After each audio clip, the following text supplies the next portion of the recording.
2013 NFL Draft, the Kansas City Chiefs select. Hello, ladies and gentlemen, and welcome to the official NFL mock first round from 87sportsfans.com. Here a little bit earlier than normal than the 10 o'clock slot you're used to listening to us, because we just figure if I can be as much of a gas bag, what will happen if I add four people that actually might know what the hell they're talking about? So we figure we give an extra half hour for this wonderful production. Joining me, as usual, is Jim Saranteas from thefantasygreek.com, but as a special treat for you all, I am joined by some very, very special guests. Also joining me is Lamont Broadus from Root4Sports.com. Follow him at Twitter at The Sportologist.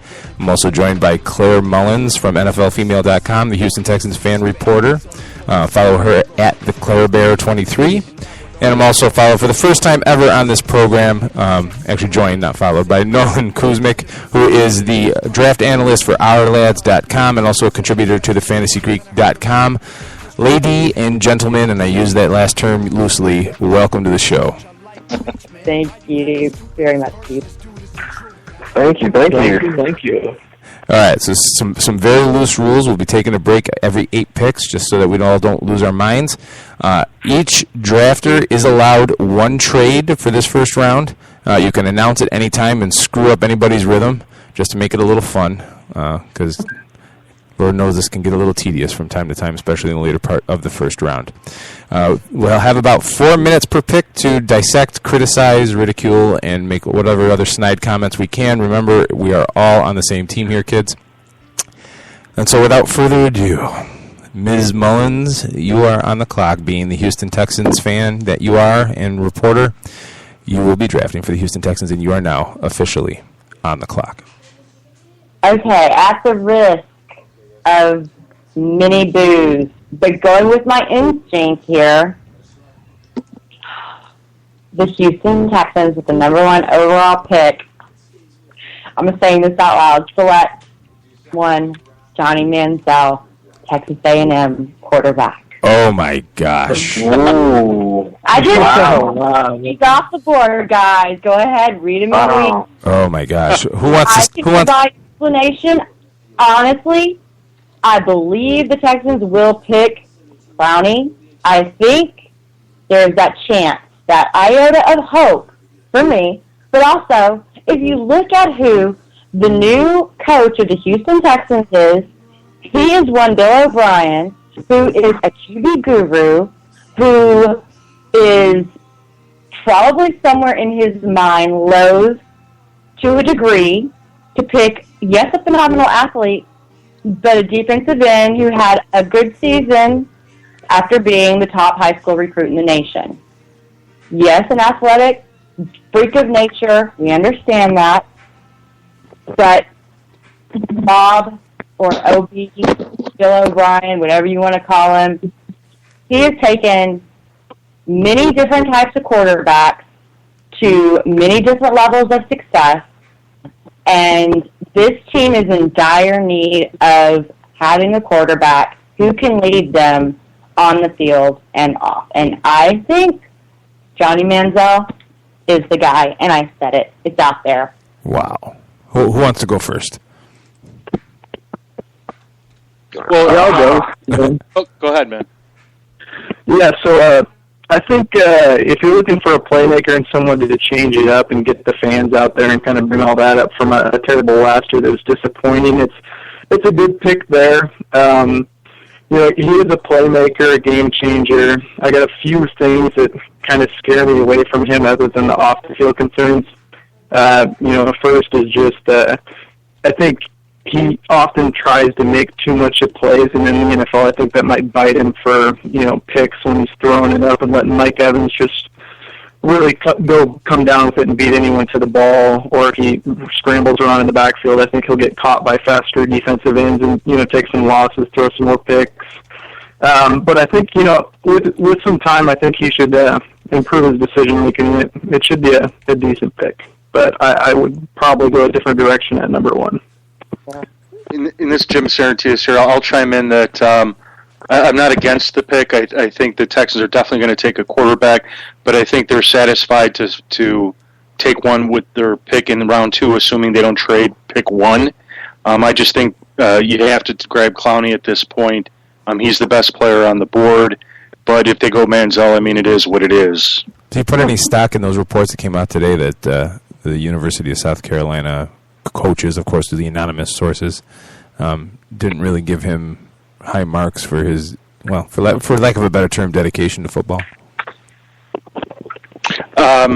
You know what? I get real hesitant with all the last-minute reports that keep coming out because, it's a lot of noise. It's a lot of people trying to make some news. I think if people are changing their minds about any player, it's because they have found something out recently on their own and not necessarily through the news. Okay. Mm-hmm. Johnny Manziel could very well, be a winning quarterback in the NFL. The Texans, to me, are a unique animal, and I've said this before on previous shows, because even though they have a new regime, they sacked the old coach and everyone along with him, threw him out with the bathwater. How many cliches can I throw in here? They are a team that, for lack of a better term, is really built to win today. I'm not going to say that overall their window is completely closed, but if Schaub doesn't become as predictable as he obviously was or whatnot, that team is still a contender last year, and they had their injuries with Arian Foster and whatnot. So to me personally, I think that they're looking for a guy that I think they will take. Personally, I think they still taking Teddy Bridgewater here because I think they need a quarterback that is capable of playing week 1. Whether or not he'll be capable. And like you said, with Bill O'Brien and his ability to coach quarterbacks, I think it'll make that transition that much smoother. All right. With that being said, here I am being the timekeeper that I am. The St. Louis Rams are now on the clock with the second overall pick, one they received from the Washington Redskins. Boy, do you think they regret that now? Go ahead. Okay, so for everybody out there, anybody want to trade with me? And especially you, whoever's got the Falcons. That's Claire. She's got the Falcons. The Falcons. Okay. Well, wait a second. This may change everything. If the pick is up for grabs, then yeah, the Falcons are taking this pick. All right. Okay. Well, no, wait a minute. But I'll tell you what I want, though. I want your first. I want your first round pick, which is the 6th pick. I want your second round pick, which is the 5th pick of the second round, and I want your first round pick next year. That's less than the Texans wanted, and I still get the player I want. Let's do it. Okay, done. Wow. Okay.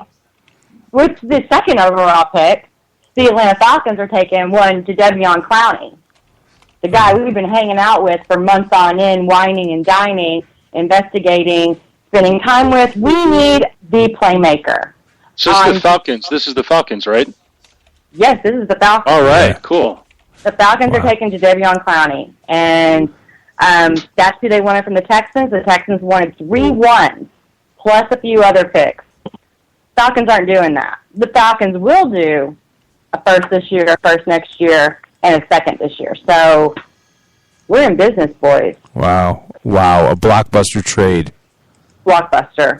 Absolutely. To be honest, I'm kind of scared. I'm scared now. The Falcons should absolutely do that trade, and to get a guy like Clowney on there, to go towards their defense. I mean, the battle is won in the trenches, and that guy can wreak havoc. To go on a Falcons team that really wasn't as bad as what their record said, but just because they were devastated by injuries. I mean, that's just absolutely a huge pickup for the Falcons. Oh, yeah, absolutely. I mean, and I wrote in my piece today that, again, they're a team that was hurt by injuries, and they could be 1 or maybe 2 players away from at least being in the conversation for an NFC Championship game. And if you believe Clowney is really the guy, if you've done your homework and you really believe that Clowney is going to be the all-around pass rush nightmare that people say he can be, then you absolutely have to go up and get that guy. Yes. I kind of disagree. I think the Falcons, a lot of times, I mean, maybe not a lot of times. They did it with Julio Jones, but they'll trade up and give up a lot of picks and some good value picks for one guy. And it seems to me that you can get a lot of good players, and they need some depth, and they got quite a few areas of need. So, I don't know if one guy like Clowney, who kind of needs to bulk up. I mean, he's a really good player, don't get me wrong, but I think he could add some size to his frame. And I don't know if someone brought up the how much he puts into his game. I don't know anything about that, but I just think it's a lot to give up for him. Nolan, I wanted to ask you a question. Jim Saranteas here from the Fantasy Greek. I wanted to ask you a question. Do you think that I should have asked for more from Claire? And Claire, I'm going to ask you that same question when Nolan's done answering it. Just from taking a negotiation class, I'd say yes, because she said yes right away. So you always want to kind of find a happy medium and ask her really too much. No, I agree. I agree with that. But do you think it? Now, let me ask you: do you think it was fair in the end? Yeah, I think it was actually fair. I mean, especially if you think the Falcons aren't going to have that great of a season again, and you're getting another first-round pick that could potentially be a top 10 pick. If you think the Falcons are going to bounce back and it could be a 20s or later pick, I'd probably ask for maybe a first and a fourth or a third next year as well, or like a fifth or something else this year. But yeah, I mean it was pretty fair. 2 firsts and a second, I think, is kind of light. I would have pushed for 2 firsts and maybe 2 twos. I don't know. Well, in all fairness to me, I mean, I was quickly sitting there saying, "What is this worth?" And I just threw that out, thinking if she can agree to 2 first-round picks and a second this year, I'm like, this is golden. They call that casting a wide net. But I agree. Claire, what do you think? Well, yeah, I mean, I think the conventional wisdom was for the first pick overall that you would have to give up the first, the second, a third or a fourth this year, and the first next year. Turns out today it comes out the Texans were asking for, I think, all that and a 2016 first-round pick. So you know that you've got the player available that the Falcons want. You could have asked for more, I bet. Yeah, but you still come out getting the player that you probably want, who's probably going to be available at 6, and have more picks in the future, bulking up, your already pretty heavy arsenal of picks this season for the Rams. Right. I really like that second-round pick that I got out of it. I mean, that to me is that's going to be great. And in essence, in round 2, I have 2 picks right now in the first round, and I'm going to have 2 picks in the second round, number 5 and number 12. So I'm happy. All right. The Jacksonville Jaguars are on the clock. Nolan, this is your pick. All right. So most people have me picking a certain guy, but I'm actually going to go a different direction here, and I'm going to go with Greg Robinson, offensive tackle from Auburn. And, the main reason I'm going to go with this is, last year Jaguars went and got Jokel, filled the right tackle spot. The left tackle is still kind of iffy up in the air right now. I'm a firm believer that, if you have a good offensive line, you're going to win some ball games and really frustrate those defenses, pound the ball. You bring in a big back, Toby Gerhardt to run the rock. They'll probably, they got Todman, Bernard Robinson, change of pace. So I think they got a lot of weapons in the backfield that they need to open up holes for. And Robinson's a redshirt sophomore. He's an athletic freak. He's one of the strongest blockers I've seen in a long time that just really explodes out of his stance and drives blockers either on their tail or 5 yards out of the hole. He also does a real nice job of blocking in the open field, so he'll get to the second level, he'll lock in on guys, and he can pull around, all that good stuff. Some people are kind of concerned with his pass blocking. He needs to kind of get a little bit quicker on his feet movement and shadow blocking and staying in front of blockers, but I think this is the big pick here. You're getting the best offensive tackle at 3. And there's plenty of depth at other positions throughout the draft, and I think the tackle really, after the top 3 guys, I think it kind of goes down pretty quick there. I like the pick. Everyone assumes that he's going to the Rams, but if he's still available, I think that keeping whoever ends up playing quarterback for the Jaguars alive is important. it might be hard for them to pass on Teddy Bridgewater if he's still available. I guess that's my only thought. But you cannot fault a pick that, given this is all assuming that Robinson really is the home run that everyone says he is. Right.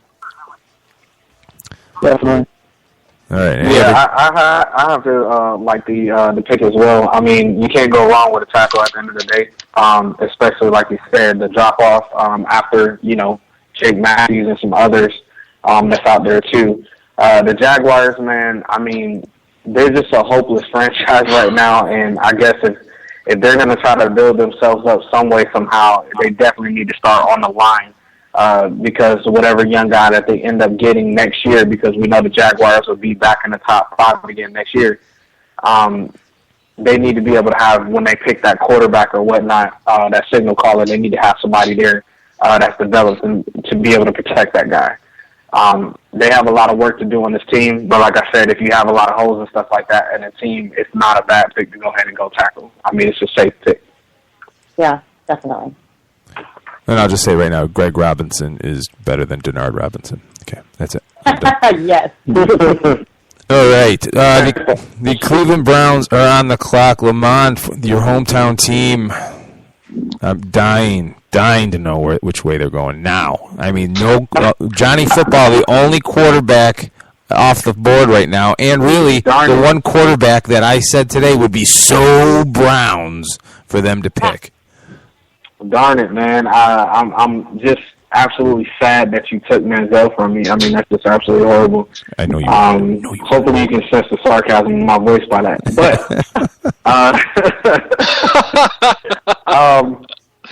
But basically what I'm going to go in the direction with this pick is I'm going to go with Sammy Watkins in this pick. I believe that this Browns team, we have a decent offensive line.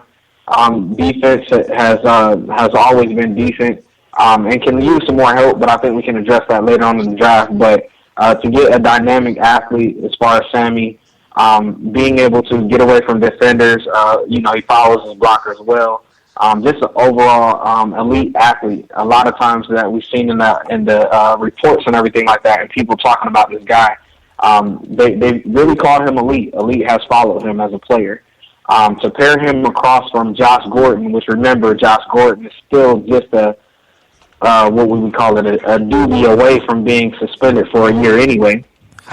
I think it would be absolutely amazing to get an athlete like that across from Josh Gordon, to have him with Jordan Cameron as well, and then to have some of those other offensive positions that you brought in, like an Andrew Hawkins and stuff like that.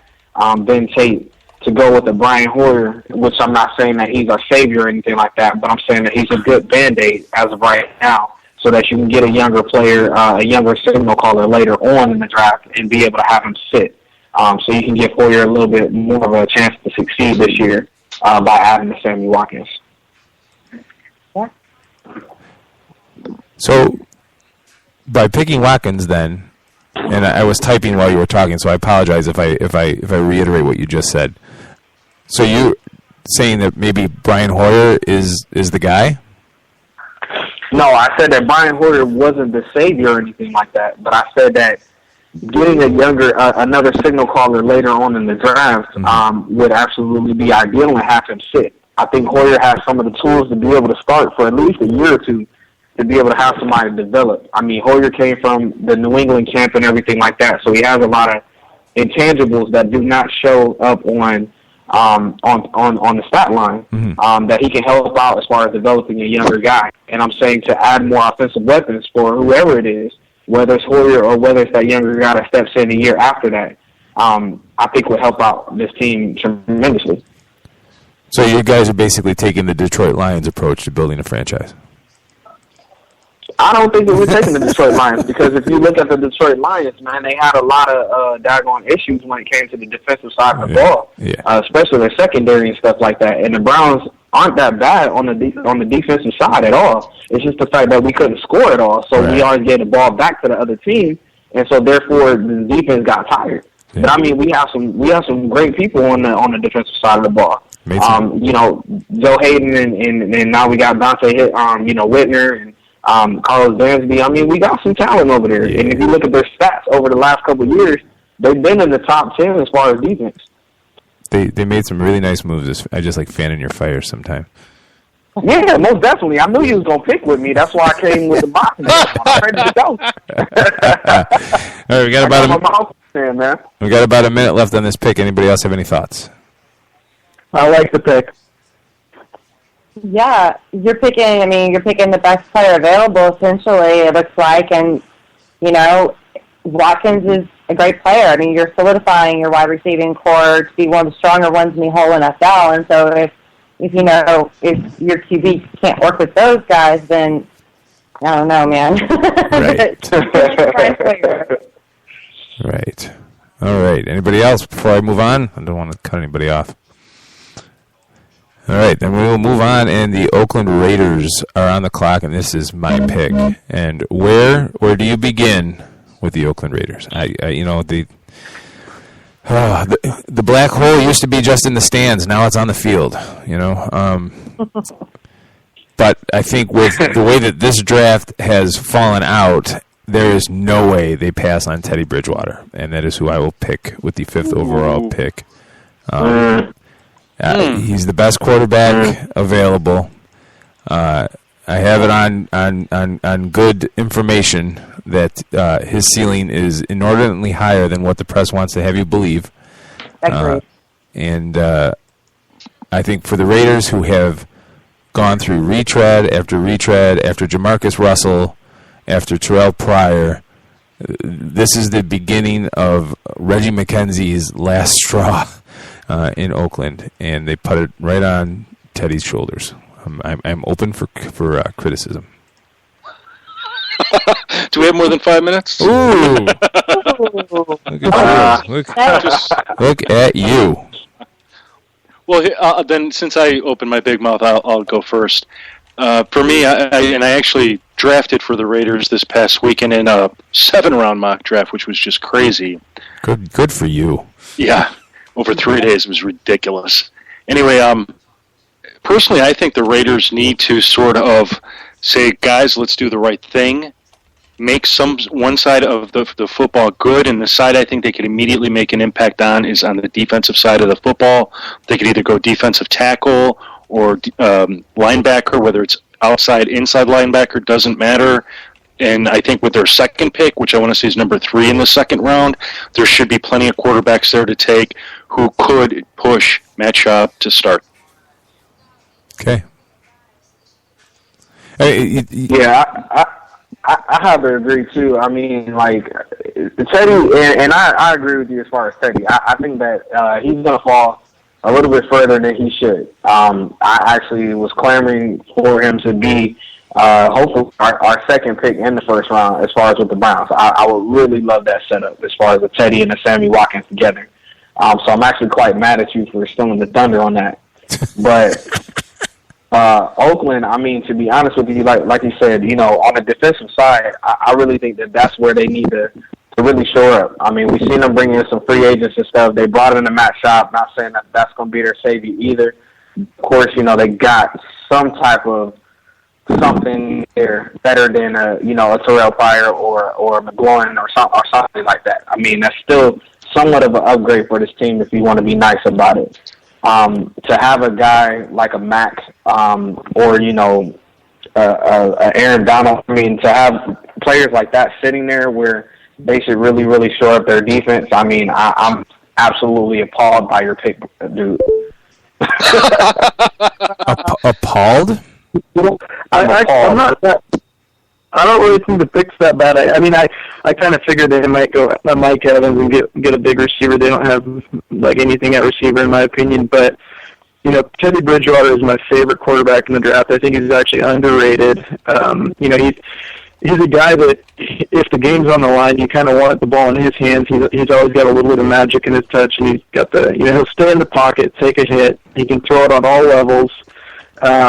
He really speeds it in there, put some arm power on it. And the only thing that, has bugged me is a little bit on his long ball that sometimes he'll overthrow it when the ball's there, when the play's there. And then sometimes on these hits, you've seen him, kind of get banged up. But he does play through injuries. He's a tough leader. I remember some of his high school co-players that they followed him to Louisville, just because they love playing with him and, being underneath him as a leader. So I think, you bring in a leader and, you never know what could happen there in Oakland. I think if they're not going to go quarterback, then they have to go corner or somebody in the secondary, and I don't see anybody worthy of the 5 pick. But go ahead, Claire, you were talking. I'm sorry, I didn't mean to interrupt you. No, that's okay. I see Greg Olson, the new offensive coordinator there in Oakland, kind of he's a QB guy. I think that, Schaub isn't as good of probably a mentor as maybe Ryan Fitzpatrick is, but you could see Schaub picking up the slack until Teddy's ready to start. And, his size and everything, you look at how young is Teddy Bridgewater? What is he, 21 years old? Guys don't finish growing until they're 23, 24 years old. Some say 38. So many players, and they develop in their first couple of years in the league physically. Give him that time, and he has the intangibles that you want of someone who is a hard worker, a quick study, just a very book-smart sort of guy. I'm a big fan of the pick. I mean, you need a leader. You get one of the top QBs in the class, and, I think that Oakland's well served by picking Teddy Bridgewater. Thank you, Claire. Thank you. And, I want to just, I don't think it was a terrible pick, Heath. I just think that from if you're going to have sort of a plan in this draft, my plan would be to take a position player first and then look to get a quarterback second for the Raiders. That's really my point. Yeah, I agree with you with everybody but Bridgewater. That's just... Hey. You're on the clock, by the way, for the Rams. Yeah, I was going to say, does anybody want to offer... Does anybody want to offer a trade to the Rams? Because I'm here to listen. Except for Claire. She can't. Except for Claire, she can't anymore. What's that? I was going to trade with myself, but I can't do that. So, if you want to, go ahead. But that's your one. Oh, so wait a minute. So I've already traded once, and I can't trade anymore? Well, no, because technically it was. We'll count that as Claire's trade because she was the one moving up. Fair enough. Oh, well, let me ask: is anybody interested in number 6? Anybody? And by the way, I'm just making these rules up as I go along. That's I know you. That's okay. Just asking. Anybody? Well, I'm not going to trade it with myself. So, the St. Louis Rams with the number 6 overall pick select offensive tackle Jake Matthews out of Texas A&M.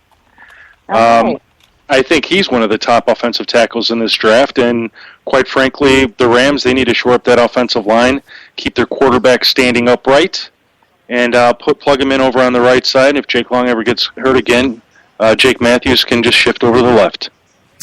So basically, what the Rams did in this draft here is get a boatload of picks and still get a pretty serviceable tackle.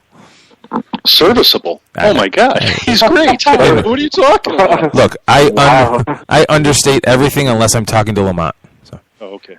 Oh my God. Oh. All right, go ahead. Where are you located again? I'm not telling. I got his address, man. We'll talk later. Nice. All right, so back on track. Jake Matthews to the Rams. Thoughts? No, that's absolutely a great pick. I mean, I thought the Rams would do it either at the 2nd pick, but either way, they definitely need somebody to protect Sam Bradford, so they need to be able to see if he's that guy for them anymore. We've heard a lot of rumors and stuff spiraling around saying that they were taking a look at Manziel, which I absolutely think is a horrible smokescreen. But, to have Bradford there, I think they'll also add maybe a wide receiver at some point as well. But, yeah, I absolutely like the pick. Thank you. Yeah. Feels good when somebody actually likes what you do, doesn't it? Pass protection. Right? And okay, I might have taken Greg Robinson maybe over Jake Matthews, but if you look at Jake Matthews' body of work, he blocked very successfully for the guy who takes the longest in the pocket out of any of the quarterbacks who basically played professional football last season. Manziel sits back there for 20 seconds before anything actually happens. So, and if you watch the Duke game, he was amazing in that game in pass protection.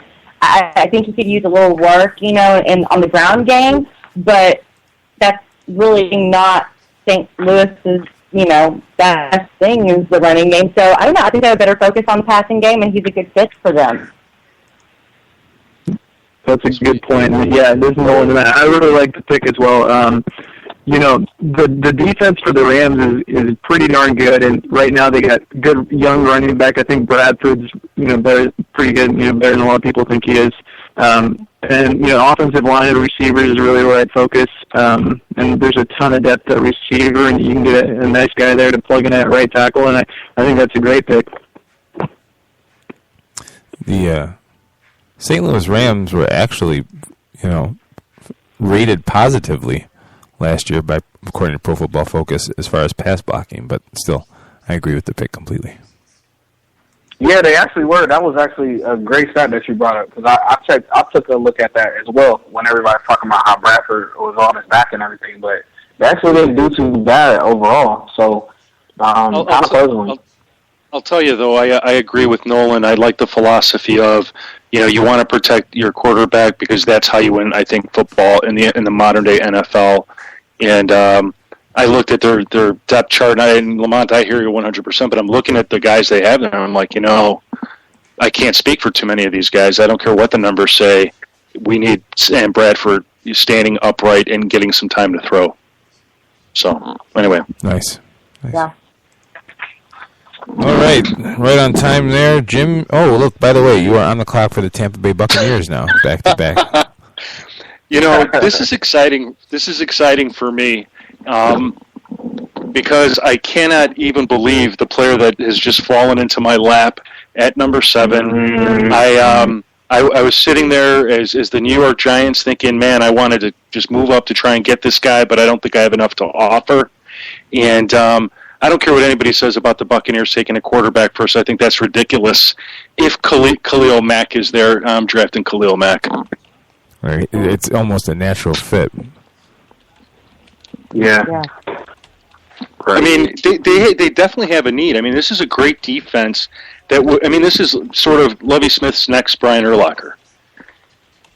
He's got a guy. He could have this kid for.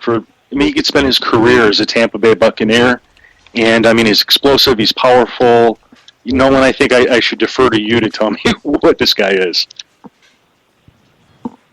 Nolan? Yeah. He's just, to put it, quite frankly, he's a freak. He's so athletic and he's so natural with his flow to the ball. Gets off the edge well. He can, his quick reaction. He can pull down the ball when he's tipping it, actually catch it for the pick, run it all the way back. He's present in both the pass rush and in the run game. He can really do it all. He's, out of Buffalo, so not a lot of people saw him. He still worked his way up to, a top 10 pick. He's really just getting started in his career, and really arrows pointing upward on this guy. Yeah. And, being from Western New York, anybody that comes out of this sinkhole, even though he just went to college at Buffalo, we'll cheer him on. Sweet. Really is no other way to express it. All right. Anybody else? Any comments on Khalil Mack? I'm surprised he fell to 7, but, great pick. Buccaneers, strong defense. I think that's what they want their identity to be, especially now with Lovey down there. And I think he suits their needs pretty well. Nobody screws up a developing quarterback like Lovie Smith. And that's all I'll say. All right, the last pick before we take a break. Nolan, you are on the clock for the Minnesota Vikings at 8. Okay, so at 8, the 2 picks that I feel like the Vikings would be considering here is, one of the guys is already off the board. I think they would look into Bridgewater after Oakland took him. I think they got to go on the opposite side of the ball and get the quarterback of the defense, go with C.J. Mosley. He's a 3-down linebacker. He can, obviously stuff the run, make the huge hits, fend off blocks, fight his way, play assignment football. And then on the flip side, he can drop back in coverage, get his long arms up in the air, block it down. He's experienced covering tight ends over the middle. And really just that guy you would feel in the middle of the field that can lay those devastating hits and, just kind of lead the defense. And I think the Vikings really need that. They're another team with a boatload of needs, But, like you said, the quarterback of the defense. If you have somebody that can play in that middle spot and handle making all those calls, it's almost as important as having that, a quarterback you trust, no? Definitely.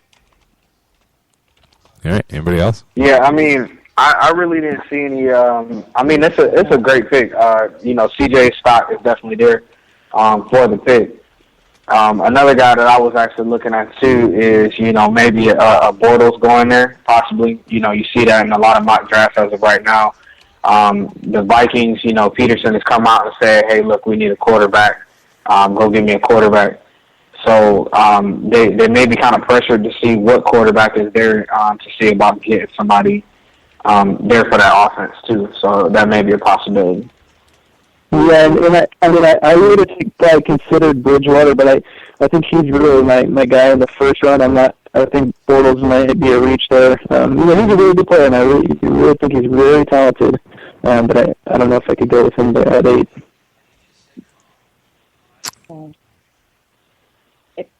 Feels like it's a little bit high according to, just what I've seen the conventional wisdom to be just surrounding him and concerns about a knee injury, a banged up Alabama player, coming into the draft.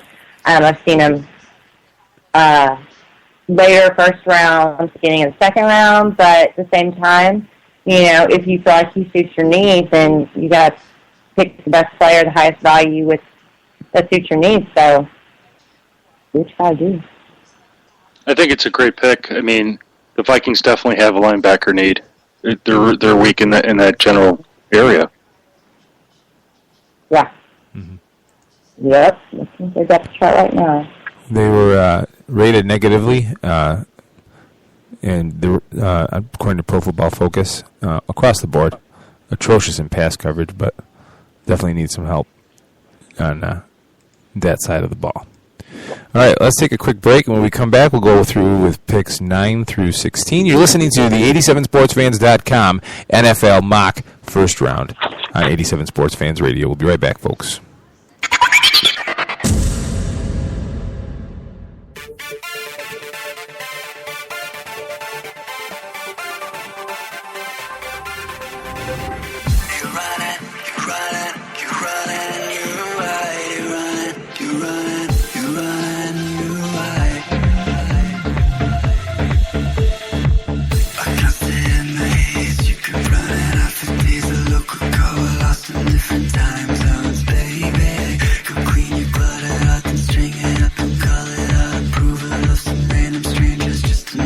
Signal danger.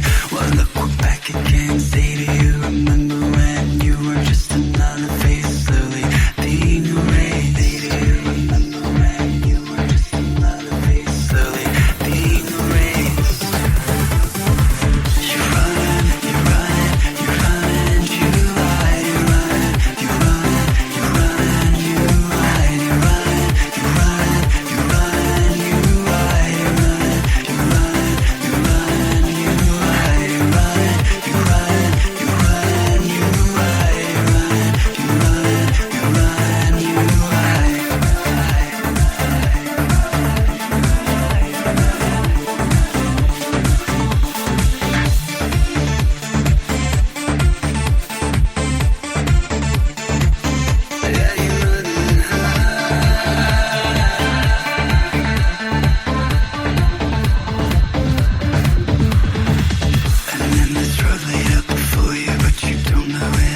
Baby,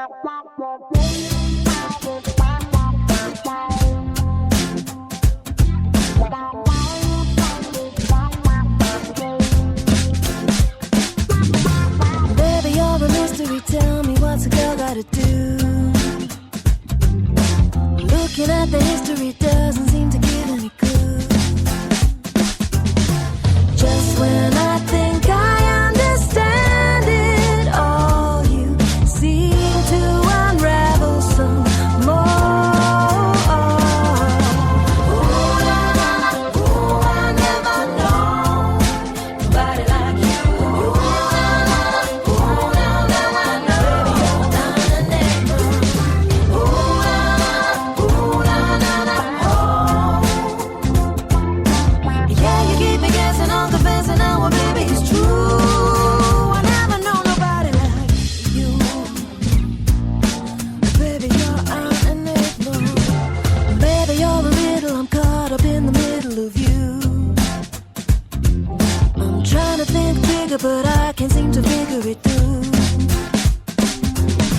I wanna make it better, but now I'm scared of looking a fool. Oh, baby, no, I've never been very good at playing it cool. Just when I think I understand it all, I find I know nothing at all. Ooh, I never known nobody like you. Ooh, now I know you're not a neighbor.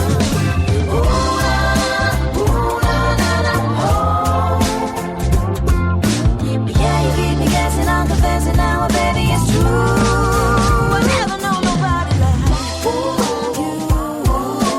Baby, you're an enigma.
Baby, you're an enigma.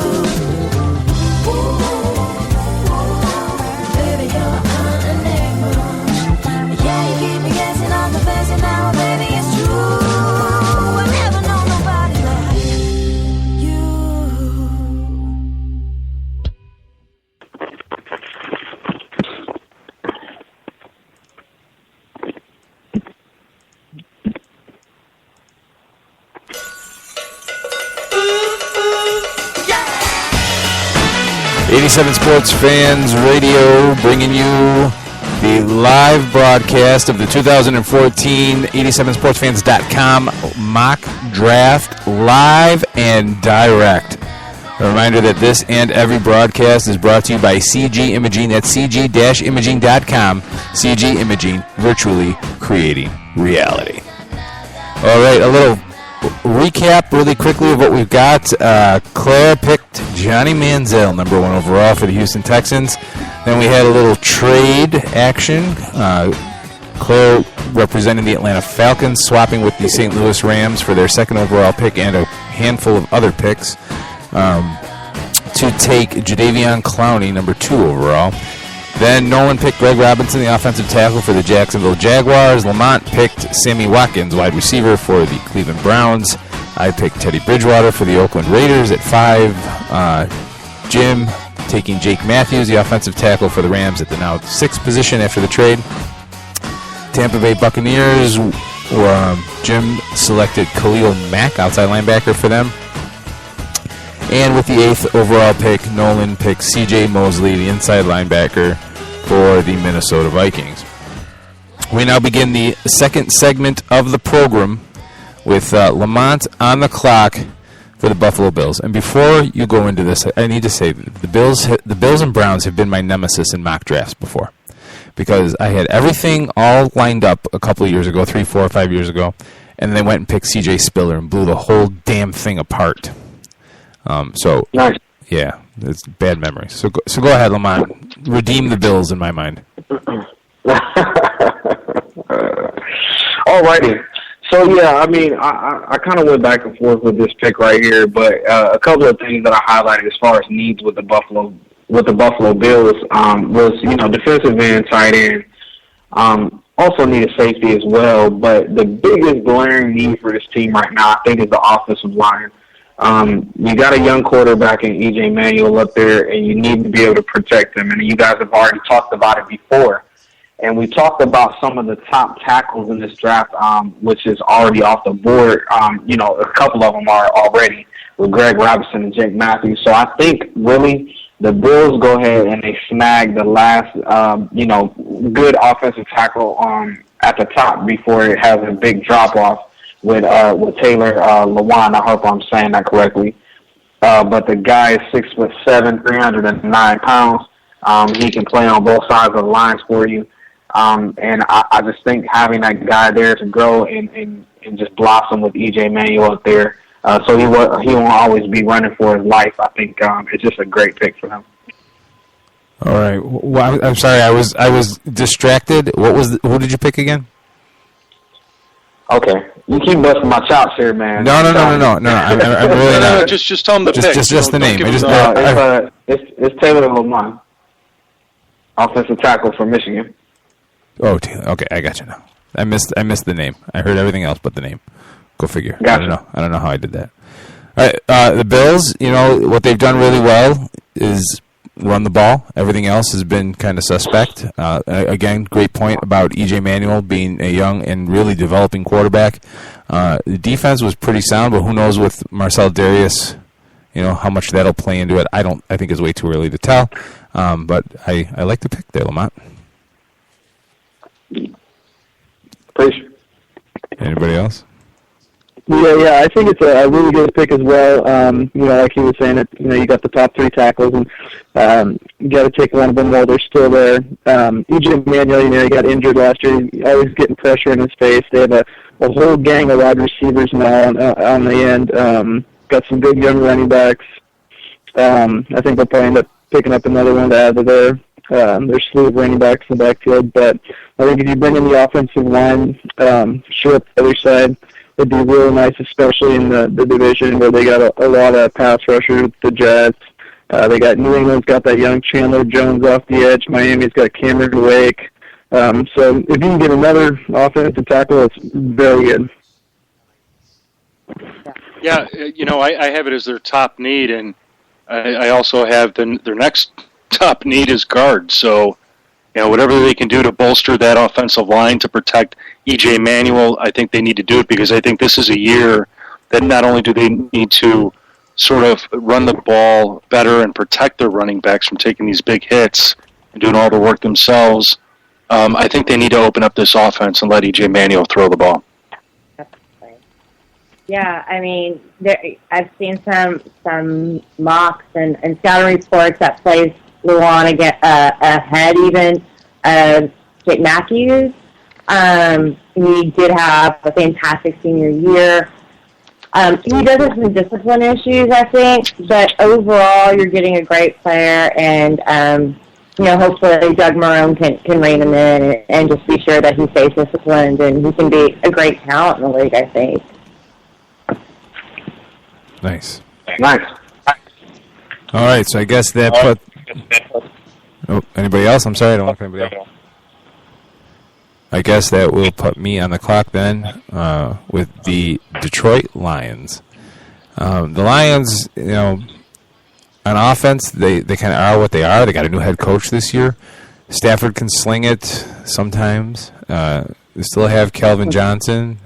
Reggie Bush added a new dimension, even if he'll never be the load-toting back everyone thought he would be.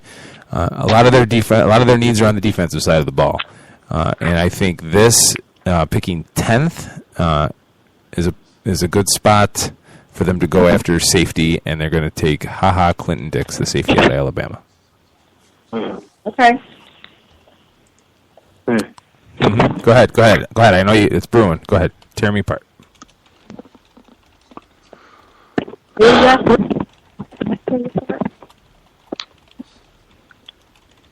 Yeah, I'm not a big fan of the pick. I think Calvin Pryor is the best safety. If you're going to go safety, I'd go with him. I think it's really there's a lot of talent out there right now. If they're not going to take either Odell or Mike Evans, I think they would trade down to someone else who would want to trade up for those guys. I've heard a lot of talk of people trading up to get one of the top 2 or 3 receivers out there. But Clinton Dix he's really good. He flies around the field, plays good coverage. He can lay the stick, but I don't know if I would go that route. Okay. Exactly what is laying the stick? Keep it family friendly.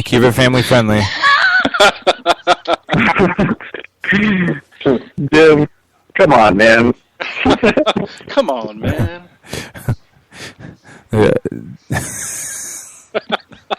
I don't even know where to go. Know where to go. It got me to laugh, so that's all that matters. The only thing that it's not really, nobody's really talking about the Lions having offensive line as a need, but they really struggle with run blocking. But I don't think you take an offensive guard with the 10th overall pick. So just. Well, I mean, they could go Zach Martin. I mean, he's almost up there with the top 3 guys. They drop him down just because his length. He doesn't have the reach the other guys have, but he's as technically sound as the other 3 guys. He's just kind of, they think he might slide in beside the guard, Okay. I mean, do you actually think that the Lions are set as far as wide receiver? I mean, did you not think that Calvin Johnson, needed more help? Are you sold on the whole them signing Golden Tate? Golden Tate is what he is. He's not a field stretcher. I think that they have, obviously the attention getter in Calvin Johnson, but Golden Tate can be that Alvin Harper. I do like him in that role. Okay. It's like everyone has, he's not an X. He's a Z at best. And I think being that off receiver, somebody else is going to need to step up, without a doubt. Chris Durham, Ryan Broyles, all those guys could. Don't forget about Kevin Ogletree as well. But who's going to step up and be that third option in the passing attack? I think one of those guys could, personally. Yeah, and if you don't go that route, there is a ton of receiver depth, like everyone's been reiterating. So it's not a huge miss to not pick one of those 2 guys. Mm-hmm. Okay. Okay. All right. Anybody else? God, I have the first stinker of the night. Wow. Oh, that stinks. That no pun intended, stinks on ice. I didn't want it to be me. Well, I thought it was the second. No, I'm kidding. Because the Bridgewater pick was the first? Really? Okay. We've just been together way too long, so. Yeah, you're tired of me. You hate all my last minute emails. All right. You sound like an old married couple, man. Yeah, well. It's starting to be that way. Maybe it's time for a break, Jim. I just don't know what I want anymore. It's not you, it's me. Claire, before this goes too deep, Claire, you're on the clock for the Titans. Well, I'm saying for the Tennessee Titans here at number 11, I'm feeling like I'm kind of excited that Anthony Barr is still on the board, and I am going to take the outside linebacker from UCLA. There's some logic behind the pick. The new linebackers coach, Lou Spanos, was his DC at UCLA. Anthony Barr can line up at 4-3 defensive end or at 3-4 linebacker. Either way, they decide to go. He's a good fit. familiar with the system. I think that despite signing Sean Phillips, you can't get enough pass rush, especially with Andrew Luck and Johnny Manziel in your division. Mm-hmm. That's big right there. I can actually agree. I thought that the Titans will go with some type of defensive pick here. That's another team that you just kind of are scratching your head about because thought they had potential, and you just don't know what's going on. I mean, we still have rumors swirling around about Nick Locker. Are they still sold on this guy? We've seen Chris Johnson leave, which I'm not absolutely, heartbroken over. Right. But, there's just a ton of different questions I feel about this team. So, picking defense is definitely the way to go there. Sweet. Okay. Anybody else? I like the pick. I mean, they're getting a little old on the outside line. And Sean Phillips, he's over 30. He's 30 or more.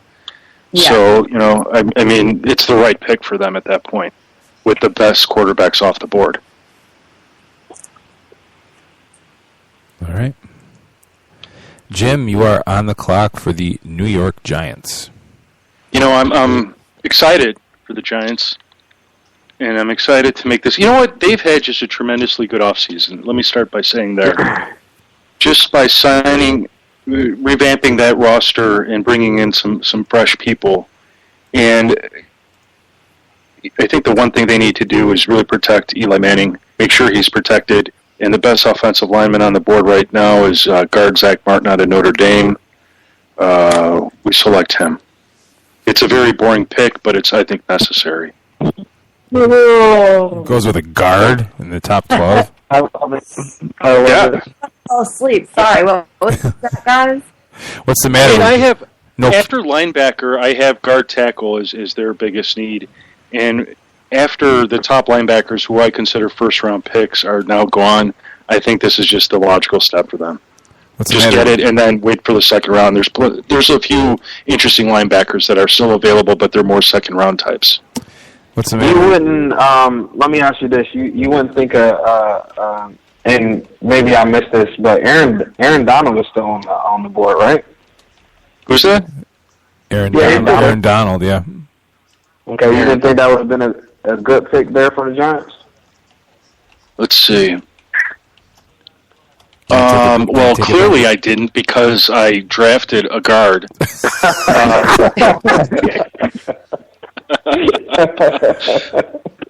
That's funny. Clearly. Yeah, I do think it would be a pretty good pick for him, but you know what? There's still several defensive tackles out there, and I'm not.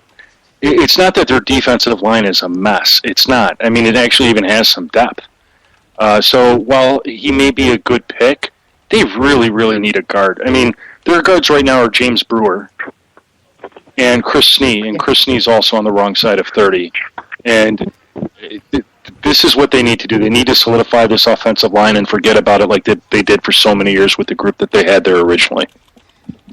Yeah, I agree. I think, their offensive line's aging. They were all getting injured last year. They need some solid guys up front. And Zach Martin's a guy that can, he provides versatility. He can play inside at guard or at tackle where he played most of his career.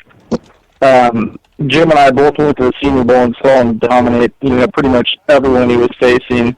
He was the top offensive lineman there, and he's right there with the top three. I'd say it's a tier 1A. If it was 1A, he'd be 1B. He's just a step behind maybe because of his reach.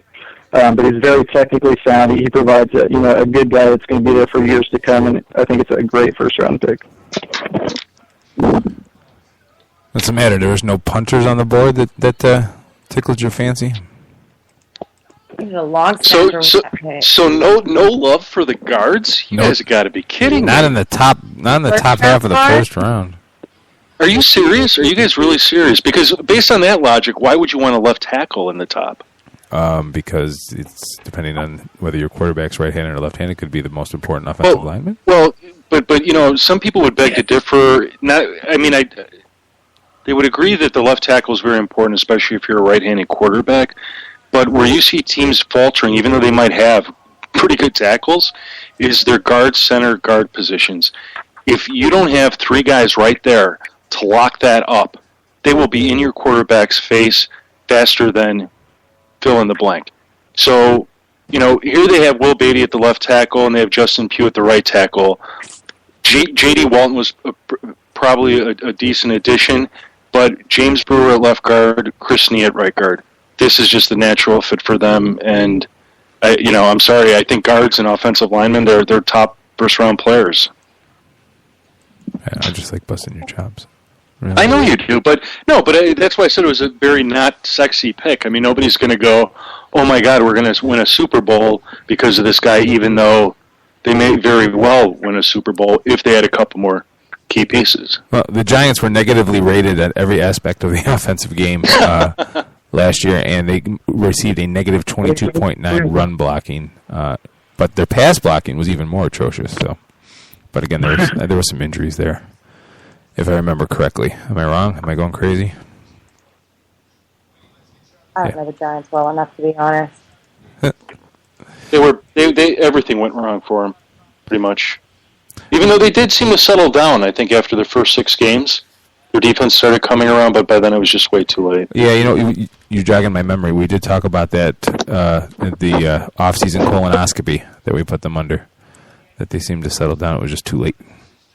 Colonoscopy. Oh, you are that old. That's right. Yep, the off-season colonoscopy every Wednesday night. That's nice. Oh, hush, hush. No, we're not. That's nice.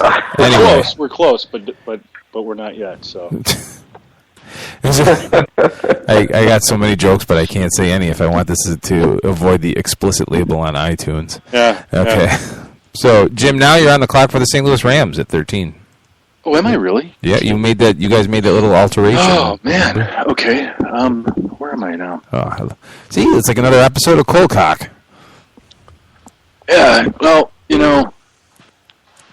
I guess it is. Hold on one second. Just want to double check one thing. While you're doing that, while Jim's getting his pick ready, St. Louis Rams, is Sam Bradford it, or are they actively looking for an option? I think you have to give a guy. Oh, go ahead. I'm sorry. No, you're good. Go ahead. Lamont, go first. I was just gonna say, I think you have to give them another year, at least. You have 2 first round picks early, so you're in very, very good position. I think you should try to definitely build around them. Get some people there, get them some weapons, and help them out as far as keeping them upright, like everybody said earlier. So. The quarterback position in this league right now is very puzzling because of how the tiers are set up. I mean, there's such a gap between the different tiers of quarterbacks. And Bradford, I don't know, you can argue to put him maybe in the bottom of the second, maybe even the third tier as of right now. It's definitely an argument there. But as we've seen before with a lot of quarterback-hungry teams, including my Browns, I throw us under the bus, but it's definitely hard to find a good quarterback or somebody that you're comfortable with as far as starting in. They definitely have to keep Bradford at the forefront of their minds right now. All right. Yeah, I agree. Yeah, I think I think he's their guy. I think they're going to back him, but I think at the same time they don't want him to know that because he's been the number 1 pick overall. He's been in there. It's been his job. I think they want to pick up a guy maybe second, third round to just push him and really make him elevate his game to keep his spot. So he actually deserves it with play on the field. I know if they get some offensive line, some more weapons, they've invested heavily in weapons, but if they keep pushing that way, I think he's really got to prove it and compete with someone. All right. Yeah. You know what? Before he got hurt, I mean, he was sort of inconsistent, but man, he had some monster games when he was on. And I think if they give him the protection that he deserves, and if they can find themselves, and they should be able to find themselves a nice big wide receiver with all those little speedsters mixed in. I mean, the sky's the limit with this team. So, but I'll tell you who they're going to pick. Your pick? Yeah, their pick is going to be free safety Deion Buchanan out of Washington State. We'll just plug him right into the starting lineup. Wow. Interesting. Who? Deion Buchanan out of Washington State. I missed the name. I'm sorry. It wasn't personal. Promise. You know, I realized that this weekend when I was doing that mock draft, I kept saying who because I couldn't hear the person, not who. You know, who are they? Who was that? So I started correcting myself by saying, hey, I didn't hear that. You broke up, you know? Okay, now I know. Deion Buchanan. I'm going Deion Buchanan. Do you want to explain why there, Jim? Yeah, sure. I mean, the only free safety, well, they've got 3 safeties in there. They got Rodney McLeod, Matt Daniels, and Cody Davis, but I don't see any one of them turning anybody's head, so... But I mean, why him over Calvin Pryor? Oh, 4-year starter. He has been consistently good. Calvin Pryor's more of a, I don't know. I'm not saying Calvin Pryor's not good. I like Deion because he's 6'1" as opposed to 5'11", so I'm going to go with the bigger safety. I'm going to go with the guy with the bigger track record. Calvin's more of a late career starter for Louisville. So I mean, I think they're both good. I think they're both almost equally the same. I just picked Buchanan over Pryor. CBSSports.com has him listed as a strong safety. Is that incorrect? I have him as a free. Deion Buchanan. Deion Buchanan. Is he a strong or a free? I have him as a free. I think you can play both, honestly. Okay. Yeah, I would say this about a lot of the defensive backs, whether they're listed as cornerbacks, free safeties, or strong safeties, a lot of them can mix and match. It's sort of the reality of the modern-day college football game. Right. So, but I could tell you really like Calvin Pryor, don't you, Nolan? I love Calvin Pryor. I think he's the best safety in the draft, but I mean, the only reason I just think as far as, you know, if you're going off of size and, you know, I know Buchanan can hit harder and he's a big guy that's kind of like, looks like Cam Chance, but I think he, you know, I've seen a lot of times him not wrap up, him just kind of shoulder tackling guys run through him, or him take bad pursuit angles. And I mean, guys have broke his ankles where it's just Calvin Pryor is going to make that tackle, and he's your safety, he's your last valve to make the play and, you know, ensure that the guy's going down. He lays hard hits. I mean, if I don't have a force thermometer or anything like that, but I think he hits just as hard as Buchanan. Yeah, I mean, you know, it sounds like you really have a man crush on Calvin, so I'm not gonna, I'm not gonna even like say he's, you know, even though you just made Deion Buchanan sound like a 2nd-round pick, which I don't think he is. Well, no, I think if you're taking him in the first round, you're going for upside because, I mean, his frame and his athleticism, you know, if he can correct a few of those things and work on them and, you know, get coached in, I think he's definitely well worth a first-round pick. But I don't know if, you know, you said plug him right in. I think Calvin Pryor is just more NFL ready at the moment. But, you know, your guy might have more upside. All right, well, I think they're both NFL ready, but hey. And you have him listed, you said, as a free safety or strong safety? Free. He's 6'1". Okay. Okay, well, no, I'm just looking here at Walter Football, which is what I typically use for scouting purposes. And it says that actually that he could serve as either a strong safety or free safety. He's a natural as the 8th man in the box. And so, I mean, he sounds like he's pretty versatile. I haven't seen him play very much, to be honest with you. But, you know, if you get someone that versatile at that spot, number 13, then, I'm sorry, number 13? 14. 14, then. Yeah, 13. 13. So. No, I love the pick. I mean, okay, if they take Calvin Pryor, that's fine with me. I mean, I think that's a great fit for their defense. They don't have any needs on the defensive line, the linebacking group, but they need a free safety, and this hopefully will make that unit complete. Jim, I didn't mean to sound harsh or anything. I do like the pick. I just, like you said before, I really like it. No, you know, I don't care what you say about me, but you made him sound like he wasn't all that. No, I love his upside, and I love, you know, his talent. I just think there's a few things he needs to work on. Oh, that's cool. I'm sure he'll get over it. Yeah. When he's making the dough, I'm sure he will. Sure. Everyone, you know, wants to, you know, protect everybody's feelings, but my pick can get freaking dragged through the mud. Nobody apologizes. Nothing. Anyway, Lamont, you're on the clock with the Bears at 14th. Be very careful here. Oh yeah, be you very man. careful. I know. No. I'm about to be the scapegoat here, guys. I gave you the key. I gave you the keys to the Corvette. You better return that thing not only spotless, but with a full tank of gas. Look, here it is, man. You know, with the 14th pick, the Chicago Bears, I'm actually going to pick Calvin Pryor. Wow. No kidding. Wow. All right. It's a good pick.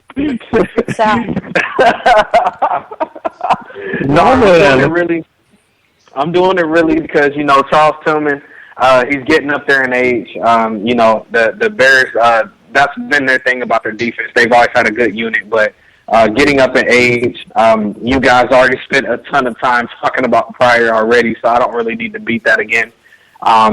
But the guy is absolutely a monster. He should be very, very good in this league, especially getting plugged into a unit that's already been theoretically good as far as their defense. I mean, there's just nothing else I can really say about that, man. But I'm glad that you guys already highlighted them for me.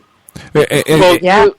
Oh, I'm I was sorry. going to ask, why did you go for free safety instead of defensive tackle? You pointed out Aaron Donald's still on the board, and Bears don't have Henry Melton anymore. And it seemed to me that their defense imploded when Melton went down in Week 4. Well, let's just be honest. He's coming back from an ACL, so Henry Melton may not have Henry Melton anymore. But anyway. That's true. But anyway. It's true, but I kind of had a secondary as tops there just because of the league that we're in. You know, just trying to make sure that you know what do you call it? Pryor is a ball. His instincts is crazy. He's an explosive hitter. So I just like him there for them. To defend his pick too, Jim, I think I'm not going to go off on how good Calvin Pryor is. You already know how much I like him, but just because the other two free safeties are already taken after the top three, I feel like there's quite a drop. I don't disagree. Nolan, I don't disagree with you on that point, except that the defensive tackle's still there, and one of the things I noticed with this group of defensive backs is even though you could sit there and say the top three safeties are gone, you could look around at some of the defensive backs and say, hey, there's a guy over here that even though he might be over a corner, we could probably squeeze him over here at free safety, or at strong safety, slide him over to free safety. And it just seems to me that if you can't pressure the quarterback, it doesn't matter who's in your secondary. They're not going to be very good. But once you lock down that defensive line, it's done for several years. Right. No, I like the Donald pick there, too. If he would have got Donald, I would have liked that as well. Yeah, me personally, I'm hoping for a three-technique D-tackle with that pick, just because there's no help up the middle this year for the Bears on defense, and it showed every freaking week. And I think that that's more of a need. Okay. All right, anybody else? All right, then. I am on the clock with the Pittsburgh Steelers. The Steelers, you know, they have Ben Roethlisberger, and they had the young running back Ben Roethlisberger. Sure. Le'Veon Bell came on late last night. They add LeGarrette Blount to the mix from a fantasy standpoint, totally vulture Le'Veon Bell. But they are a team in transition. And most of it's on the defensive side of the ball. They got some issues on the offensive side, but most of it starts on the defense, in my opinion, my humble opinion. And if he's still on the board, I think this is a spot where Aaron Donald can play that 3-4 DN D tackle position, and he'll go 15th to the Pittsburgh Steelers.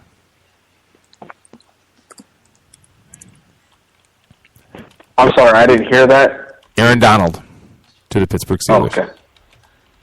It's a great pick. Did I redeem myself here, or what? Oh, my God, yeah.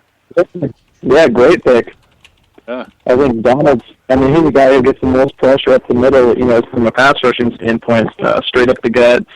He can play the run. Jim and I both saw him at Senior Bowl, and he was the other guy that was dominating on the opposite side of the line. And the Steelers lost quite a few guys on the D-line, so they need a guy right now. Yeah, right now they have penciled in as their nose tackle Cam Thomas. They have Cameron Hayward out as the sole left defensive end, and then Nicholas Williams is the right defensive end. He'll fit beautifully in that defense. All right. Mm-hmm. All right. Anybody else before I put Ms. Mullins on the clock? No, I think that he's not like the hugest, but like he's fast for his size, and he's, I don't know, I mean, he only fits like as a 3 technique, I suppose, but it kind of limits him. But I think that he's actually a good fit for the Steelers, and he's probably, I think, one of the top guys at that position. So good call, dude. Hey. And I wanted to point out, when I did that mock draft this past weekend, there was sort of a reversal in that the defensive tackles went right away, and that pushed back the free safeties. So I forget who was my first defensive tackle or defensive end that I picked for the Raiders, but then I was able, or maybe it was for the Bears.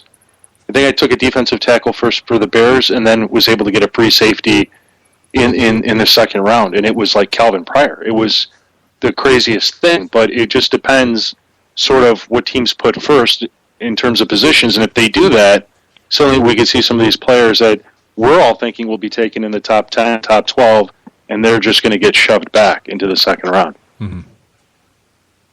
Yeah.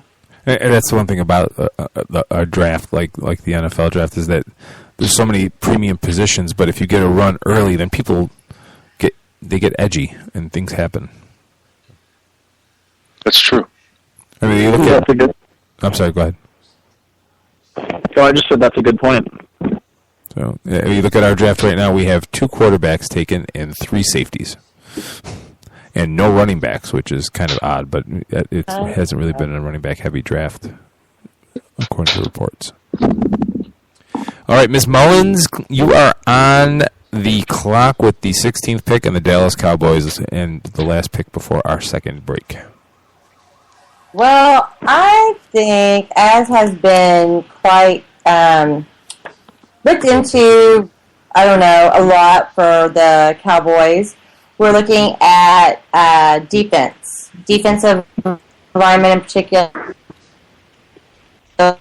defensive ends, and despite the fact that he's coming off microfracture surgery, he is probably the best fit for what they need, and they have needs on defense, so let's fill that, this number 16 pick. You cut out during the name. Who was it? Yeah. Oh, sorry, Anthony Spencer. Okay. All right. It was like the worst time for you to cut out, but you did. Sorry, guys. I don't know what happened. I still didn't hear. Who did you say? Anthony. Oh, I'm sorry. 1 second. Sorry, did I get the wrong name? Sorry, I think I might have just gotten confused on something. You did. I think you read a Dallas Cowboy player's name. I did. I read the wrong name. Yeah. I was like, I don't have him on my board. Yeah. Are you drinking? Yeah, again? I'm sorry. I meant. Oh, geez, that's what I wrote down was Anthony Barr, and I got it confused with Anthony Spencer. And Anthony Barr is already off the board, so let's go down to. It's kind of a reach, but I think my next guy that I had for the Cowboys. Anyone want to trade up to the Cowboys spot? No takers. No. All right. Well, then we're going to go ahead and reach and go with Missouri's Coney Ely. All right. We need to bolster that defense. Yeah, Somebody say something. I think you were thinking the right thing with the D line. I think they might go head on with the nose tackle, possibly like Louis Nix or Jernigan. I mean, they could go that route as well, and I think D line's the way to go. Right on. They have to find a replacement for DeMarcus Ware. That's right. Definitely. So, all right. That is, anybody else before I send us off into a break? Going once, going twice. All right, folks. We'll be right back. We'll take a quick break, catch our breath, and we are halfway through this mock first round. Thanks for joining us. You're listening to the 87sportsfans.com 2014 NFL Mock Draft on 87 Sports Fans Radio.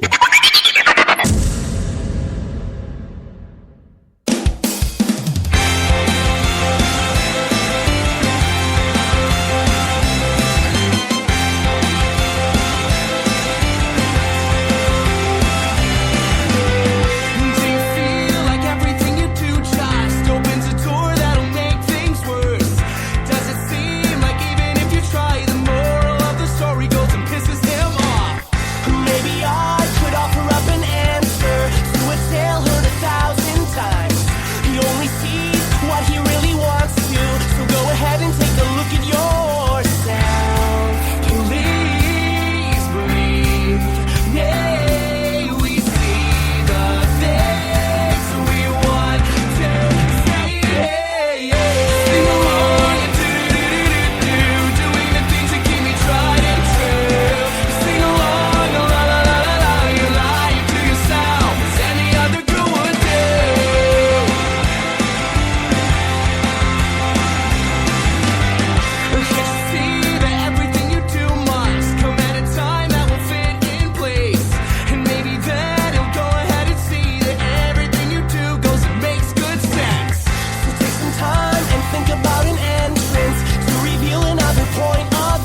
Thank you. Far too kind. 87sportsfans.com 2014 NFL Mock Draft on 87 Sports Fans Radio. Keith Grieve, Jim Saranteas, Lamont Broadus, Claire Mullins, and Nolan Kuzmick bringing you the second half of our draft. So let's quickly recap. I'm going to turn this music down a little bit before the language gets too out of control. Manziel, Matthews, Greg Robinson, Sammy Watkins, Bridgewater, Clowney, Khalil Mack, and C.J. Mosley were the first 8 picks. Then in the last segment, Lamont picked Taylor Lewan, the offensive tackle, to go to the Buffalo Bills. I, under much scrutiny, picked Clinton Dix and got nothing but ha-has back. Safety for the safety for.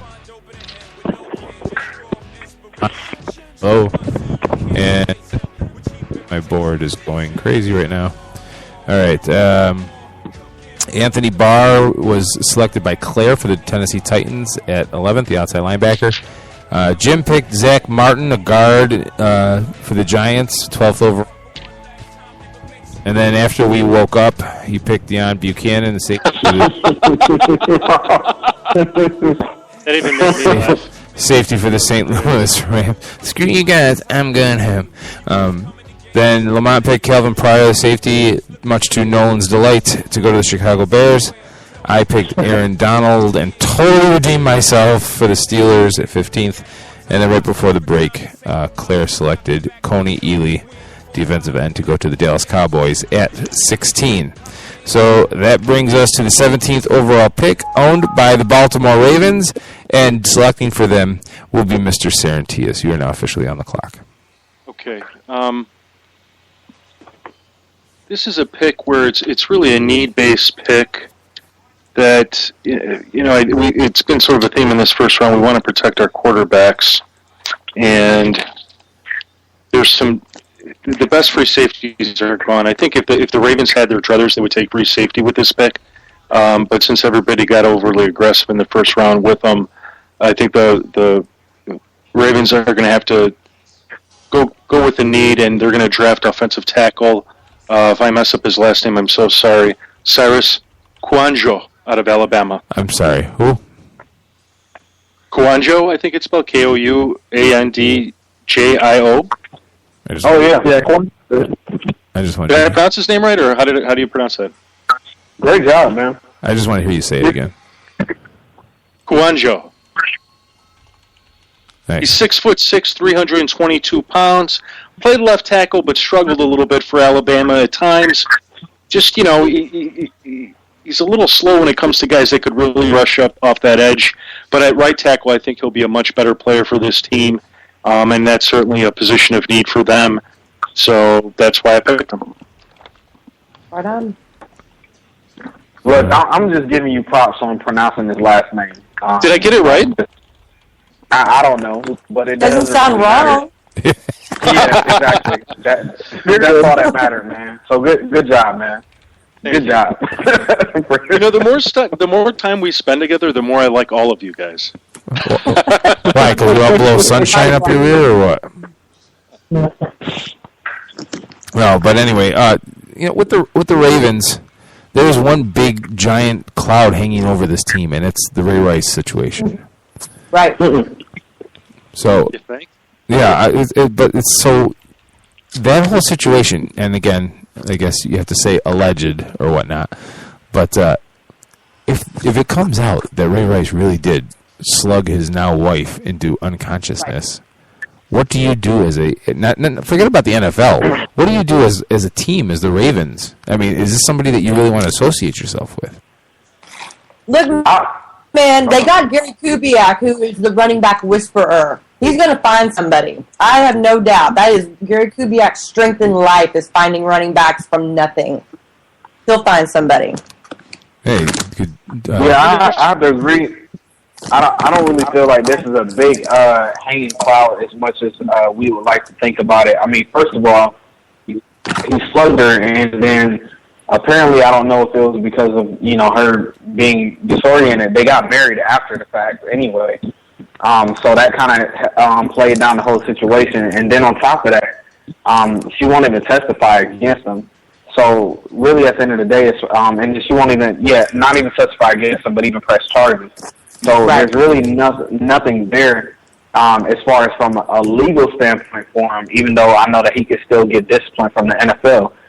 So as far as the Ravens, they've always backed their players. But when I look at Ray Rice, I look at the fact that he's just naturally deteriorating. As far as his production in the field. I mean, he had an absolutely horrible season. I know he was banged up and everything like that, but he's a little scat back that he's taken a lot of hits. And I mean, one thing that we know for sure is that when it comes to running backs, that they're easily replaceable nowadays. So I really feel that the Ravens can.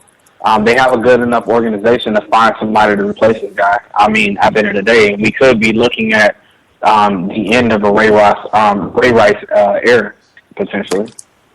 So I'll tell you, there's a great possibility they draft a running back in the third or fourth round because they have 2 picks in each of those rounds. There's probably a little bit of drop-off after the top 5, and then there's another drop-off after the next 5. But all of those running backs should be sort of in play for them. And it's undeniable that he didn't look good last season. He looked troubled, whether it was injuries, whether it was he's lost a step. And it's strange to say because he's only 27 years old. Mm-hmm. Going back to your point, Lamont, about running backs being replaceable, it absolutely has been proven that if you have an offensive line and a blocking scheme that can open up holes, you can trot out my grandmother and have her run to a 1,200-yard season. I don't know, Nolan, what are your thoughts on that, Claire? Well, I mean, maybe, but at the same time, I mean, I don't know. I mean, just because of my familiarity with Gary Kubiak, I just look at who he has gotten to succeed in the NFL under him. And last season, he didn't have any good running backs, and yet, I mean, obviously we were 2-14, but the bulk of any scoring came through the running game, and there was nobody. There was Dennis Johnson. There was Ben Tate, yes, but he didn't score hardly any touchdowns.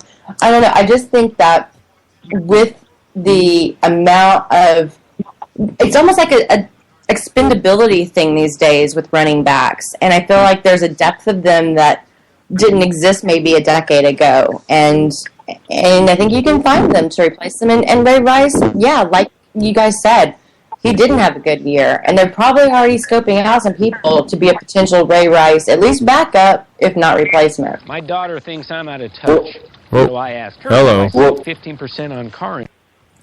This is what happens when I click around and auto ads start playing. Go ahead. Yeah, auto ads are bad.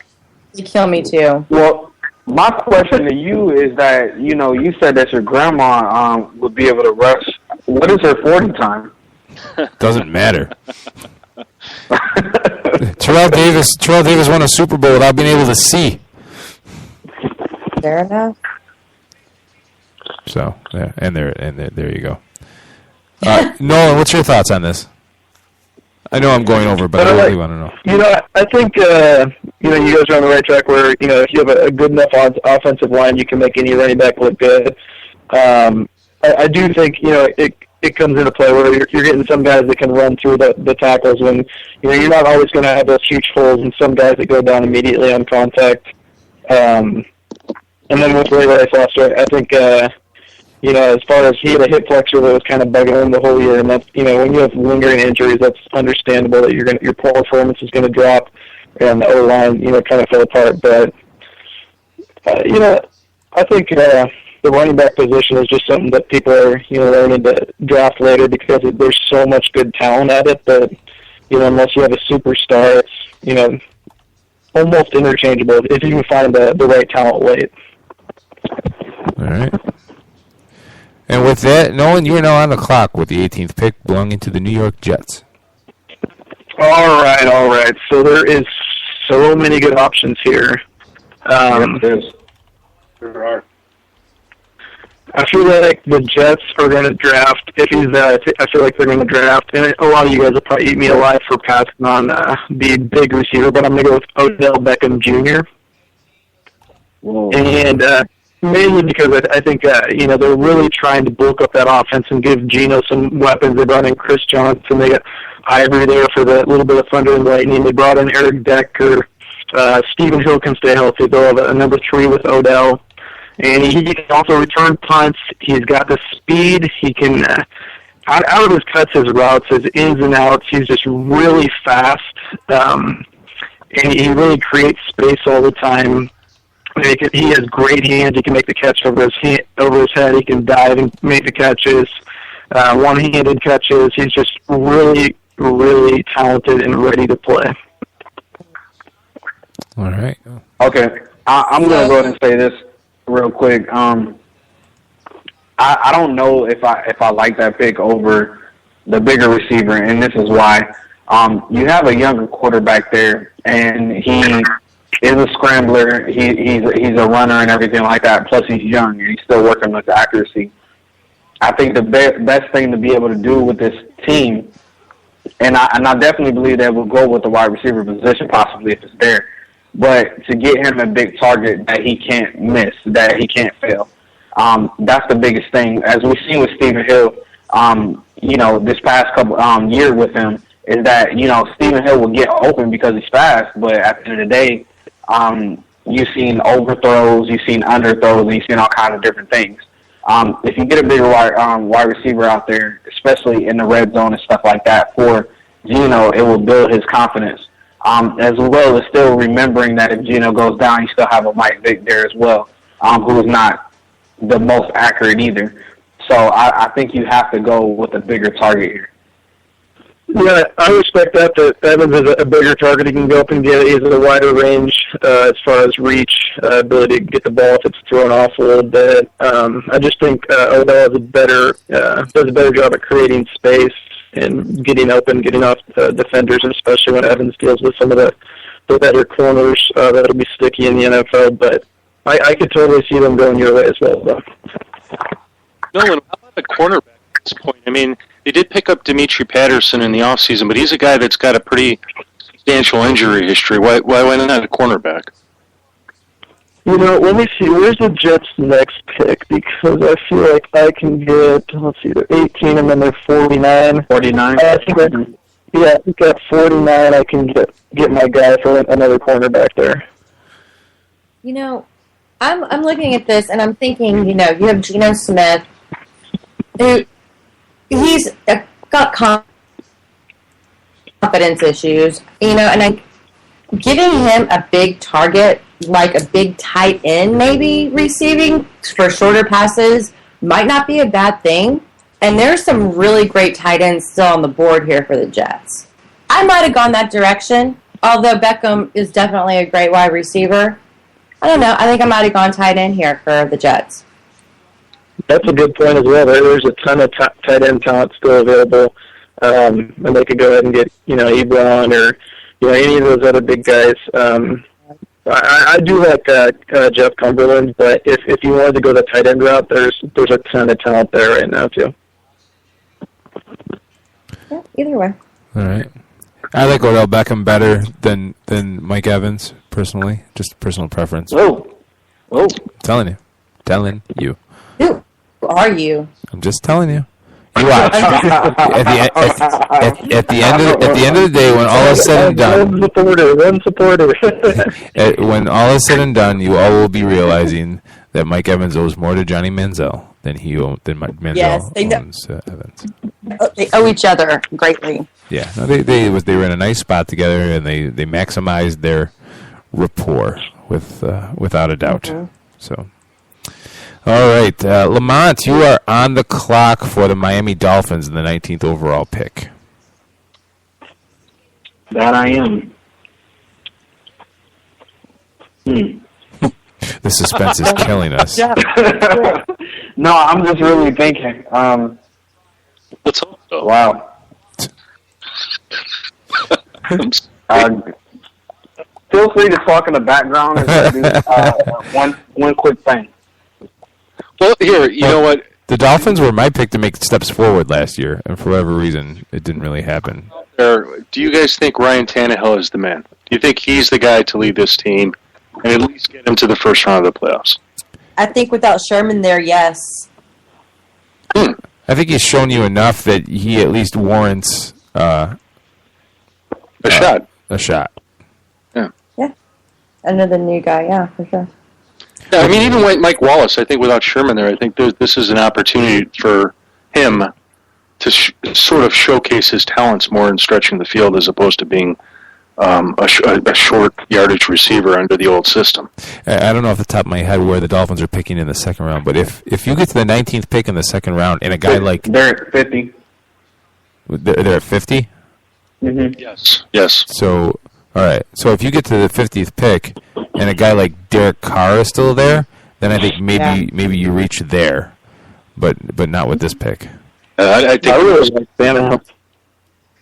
Yeah, I don't think I think Tannehill's got a ton of talent. I think the offensive line, the whole situation last year with that kind of screwed everything up. But yes. I mean, when I watched him throw do the game-winning drive against the Seahawks, not this last year, but the year before, he just looked lights out and they're ready to go. Throwing some nice over-the-shoulder passes to Charles Clay this year, he really turned it on. Absolutely. Connected along with Wallace, they started looking good towards the end. I think with No-Show there to block for him in the backfield and kind of open up the run game, I think they really need that run to pick up in that O-line, but I think Tannehill's got a lot of talent. I'll tell you, if they could protect him, I mean, because if you look at the numbers, he had an incredibly good season, and he had some performances that were up in the elitosphere. But the reality is he was just mugged. I mean, I think they gave up the league-leading amount of sacks. Yeah, I mean, really picking here, guys. I'm really struggling because I know that the glaring. Guys, are you all there? Yeah, we're here. Oh, Yeah, I'm sorry. Yeah. We're waiting with bated breath here. Was there a pick? But He's about to no, make it. I didn't pick yet. I'm kind of explaining it a little bit. But yeah, I know that the glaring need is definitely the offensive line. But the biggest thing that I'm looking at here is that there's still some players that are rated over me reaching for some of these offensive linemen now. And I keep staring at Justin Gilbert, and I'm just like, I know that they need some secondary help still as well. I mean, I'm sweating here. I would love to trade down if anybody wants this pick. Crickets. If the Dolphins are really looking to trade with the 49ers, with their multitude of picks, might be able to do it here. But I'm not. I'm repping the 49ers, and I'm not going to trade. If I think a team that could be in line to trade down would be the Eagles. But I also see enough cornerbacks out there that they probably won't. Let's see here. How about I think Jacksonville might be willing to trade because there's, I think, 10 picks for the Jaguars this year, and they might want to move up and grab Mike Evans. I got Jacksonville. Ooh. Okay. What we doing? Let's see here. Jaguars' next pick's 39 in the second. What is this, 19? They'd be giving up 39 and 70 for my next two picks. And then it'd probably have to be something pretty hefty next year.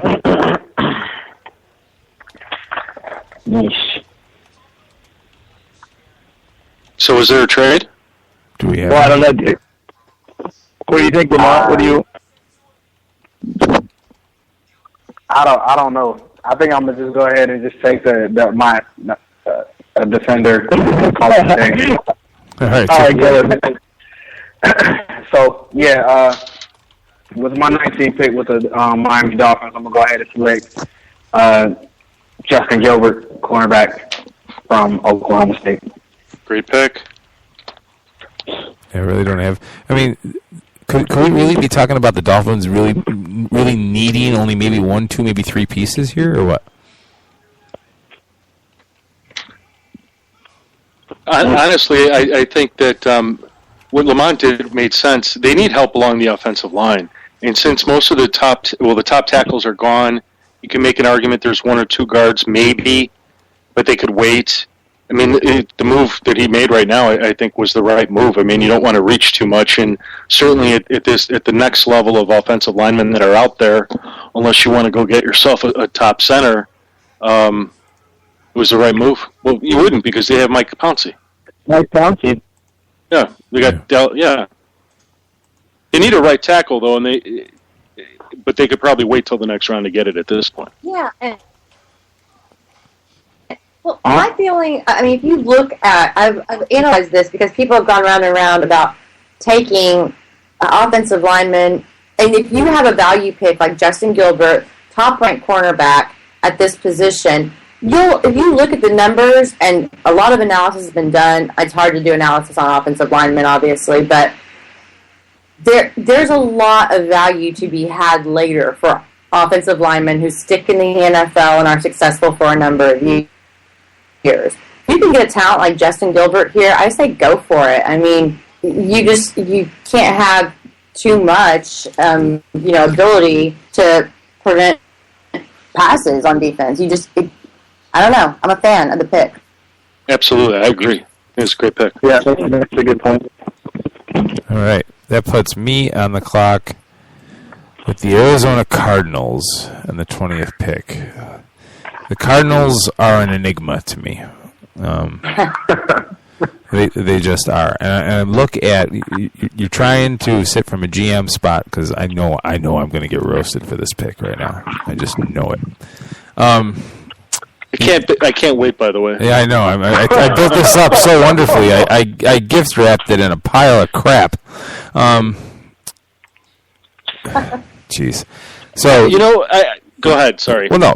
How are you sitting up there talking about it's crap, man? Come on, are you serious? No, give us the pick. All right. Well, look. Give us the pick, man. I'm looking at what Arizona needs. Obviously, Carson Palmer is not the long-term solution. Yes. But at this point, I don't think you pick any of the other quarterbacks at the 20th. So what did they do really bad last year? They were really bad on the offensive line. They were negative 70.3 rated in pass blocking, negative 64.1 in run blocking.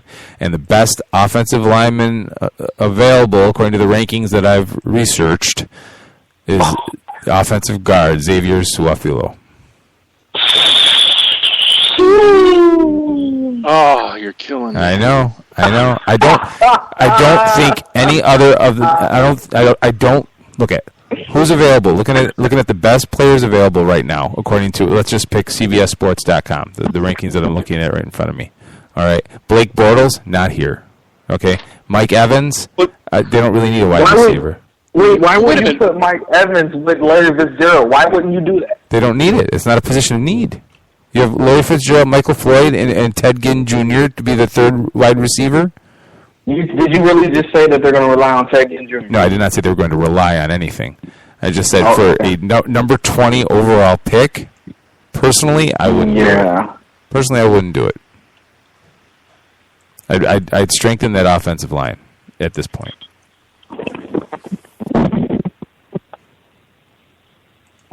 I know. Oh, I love it. Oh, I just love it. Well, what about? I mean, you could have. I mean, there were a couple other ways you could have gone. You could have gone for a D tackle / defensive end and Steven Tuitt. Okay. I mean, Timmy Jernigan is there. Okay. As a defensive tackle. But I believe Lewis Nix is still on the board. Is that right? Yep, he is. Oh, yeah. Okay. Yeah. Okay. But they had the 8th rated run defense last year. So I'm looking at first round. I'm looking to address needs. Okay.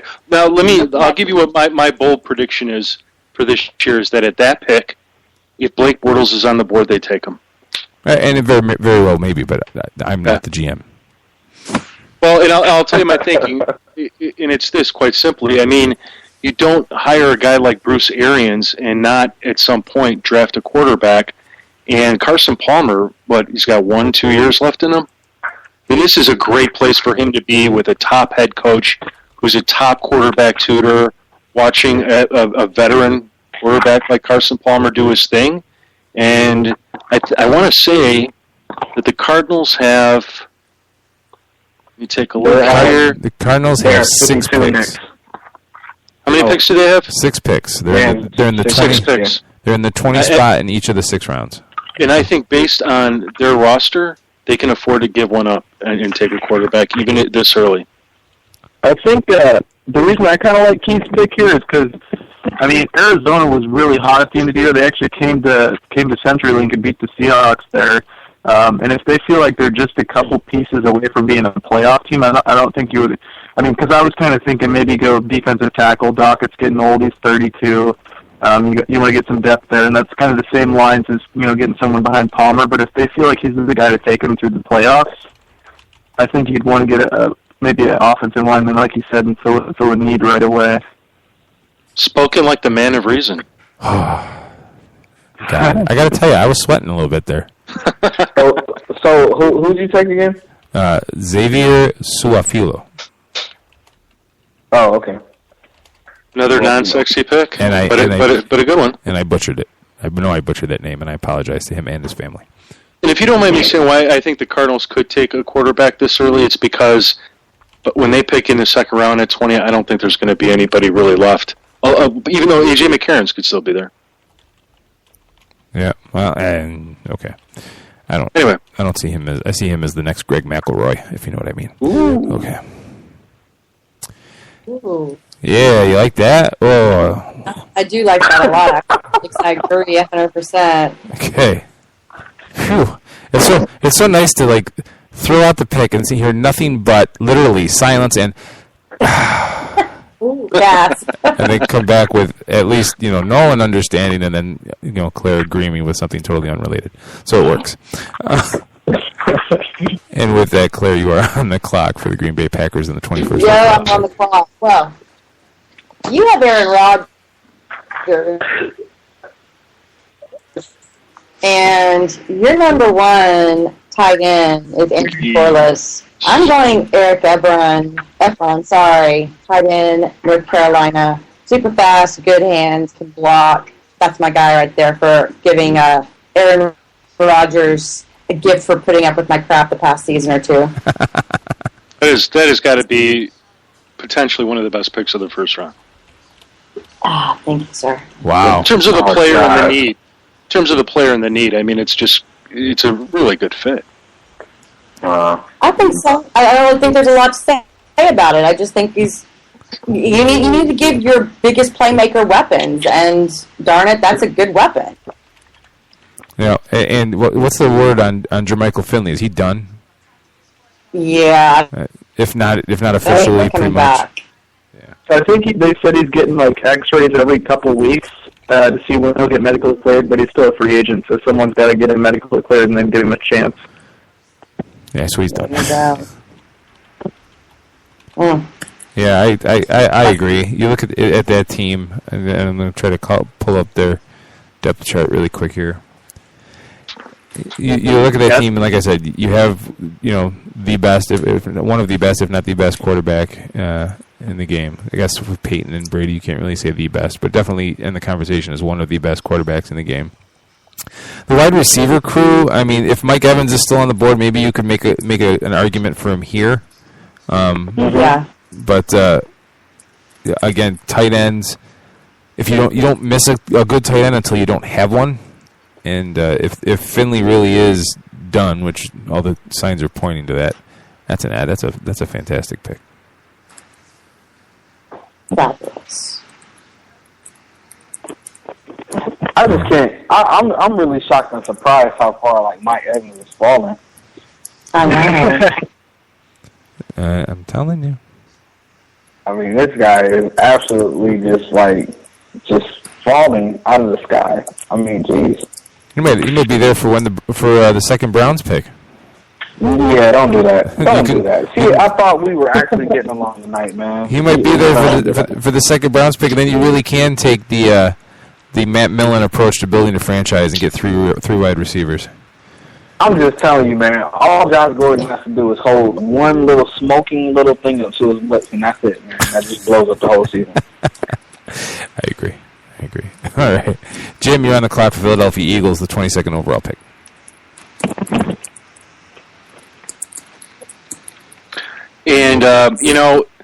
this is one of these things where you think it's going to go one way at the beginning of the draft, and just the way the board is fallen and how some players have fallen down, I'm going to go in a slightly different direction for the Eagles and go with what I think is just a higher-rated player compared to where I probably would have done had things gone normally, and I'm going to draft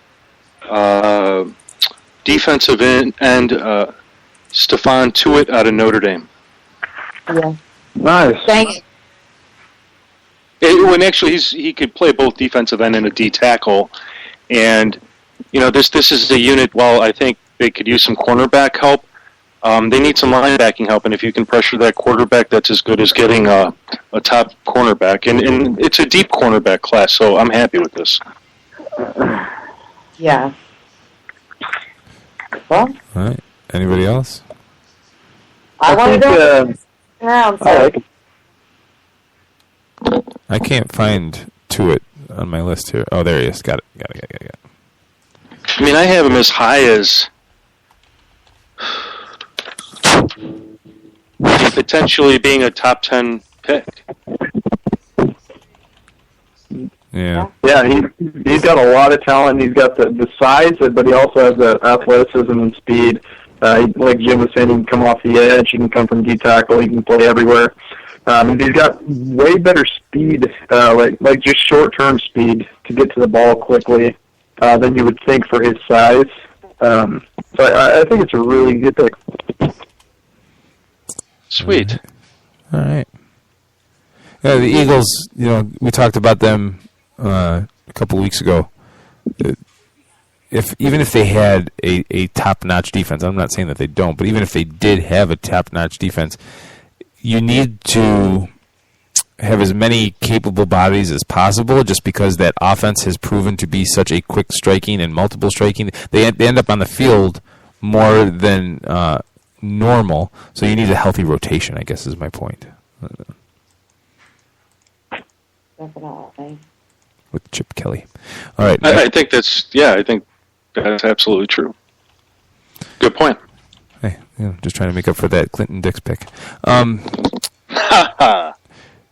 Nolan, you are on the clock with the Kansas City Chiefs and the 23rd pick. Okay. For the Kansas City Chiefs, I would have to go with a cornerback here, and I'm going to go with Kyle Fuller, Virginia Tech. He's actually my favorite corner in the draft.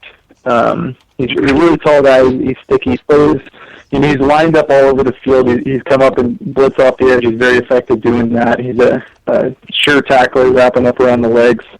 So he does well in run support. But, I mean, his coverage, when I watched him against Alabama, he's been awesome against, one of the best young receivers that's still in college right now with Cooper. But one of the best plays I saw him do is he got a little behind him and he ran up and he swatted the ball right in front of him with his long arms, and it was just textbook. It looked real. So I think Kansas City has a real need with the secondary there, so I think it'd be a good fit for them. They lost a boatload of people in free agency. The Chiefs did. What was that? The Chiefs, didn't they lose it? They lost a boatload of people in free agency. We got Dansby. Yeah. I mean, they need a free safety too. But like we were talking about before, after the top three, it's kind of, you don't want to reach for the single guys, in my opinion. Mm-hmm. I mean, they could consider, with Mike Evans there, they might want him on the other side of Bo because they're not the best receiver now, so I would consider that. But, other than that, I think either Fuller or there's one other guy, but I won't say his name. I'll let you guys draft him. Oh my All God. the pressure's on us now. I know who it is, too. You better draft him. I'll be surprised if he's not drafted, but I can't wait to hear when he is drafted, what you have to say about him, Nolan. I think I know who you're talking about, so. May or may not. Ooh. All right, Lamont, you go on the clock with the Cincinnati Bengals on the 24th pick before we take another break. Alrighty. So with this pick, I was definitely looking out there, searching around, and came up with this pick right here. I'm gonna go secondary with this Bengals crew. You know, like I said, the Browns are stepping out with the wide receivers. You got the Steelers now. They're gonna try to throw it a little bit as well as Baltimore. Now you got Steve Smith out there as well.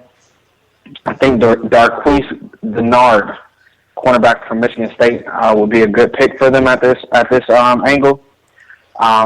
Michigan State absolutely had a tremendous secondary last season in the Big Ten, and they showed it.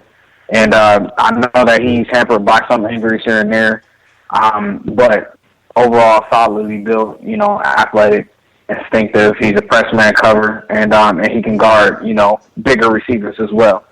So I think this is a good pick for them.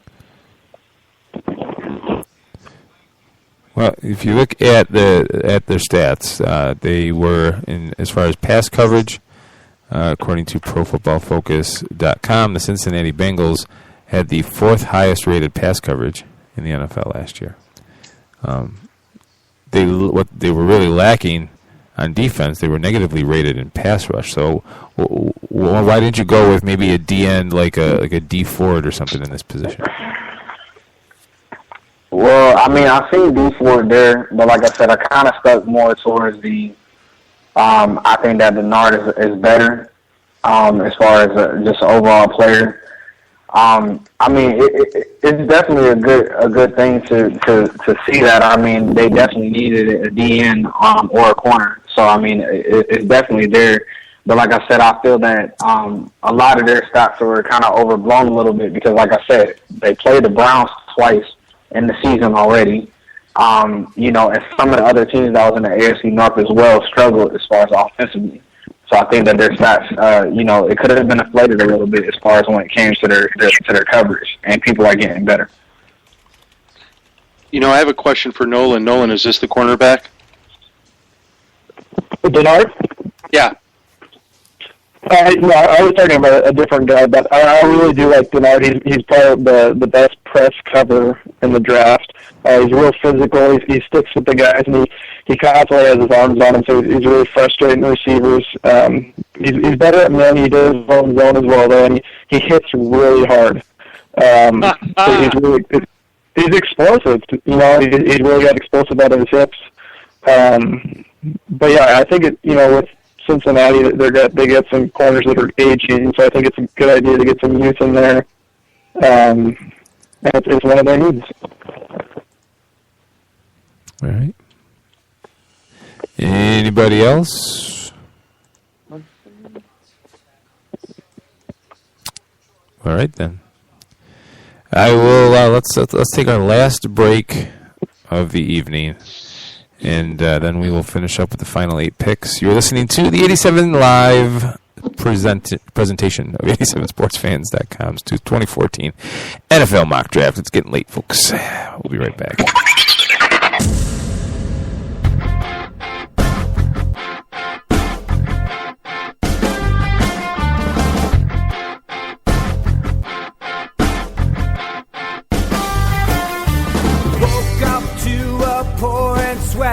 Hey, there goes Joan Jett, you know. Woke up to some wailing, was Van Halen on my radio. Parachute pants, skinny ties, Michael J. Fox, family ties, 1984. Radio.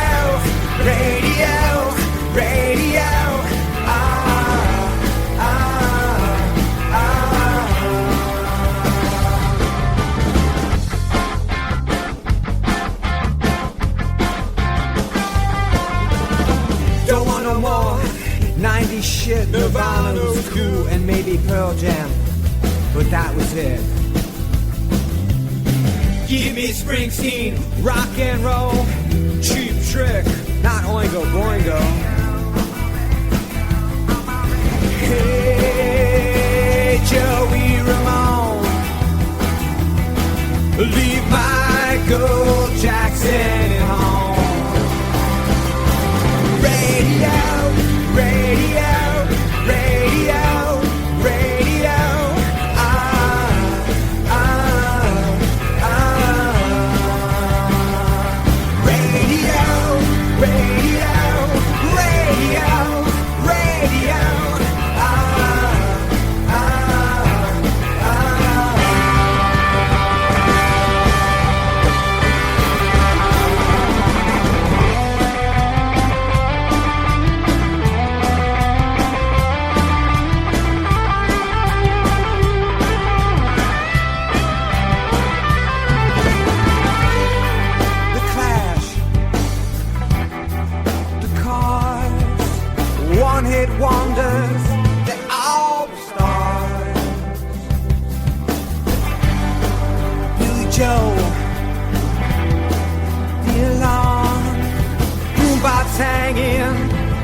Radio.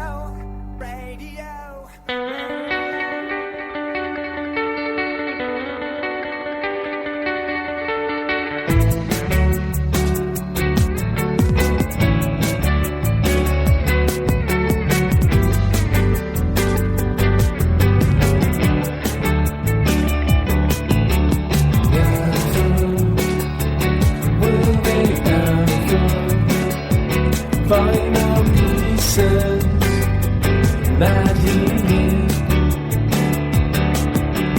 torn up and burned down. They are scattered in the hills.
All right, we're going. Here we go.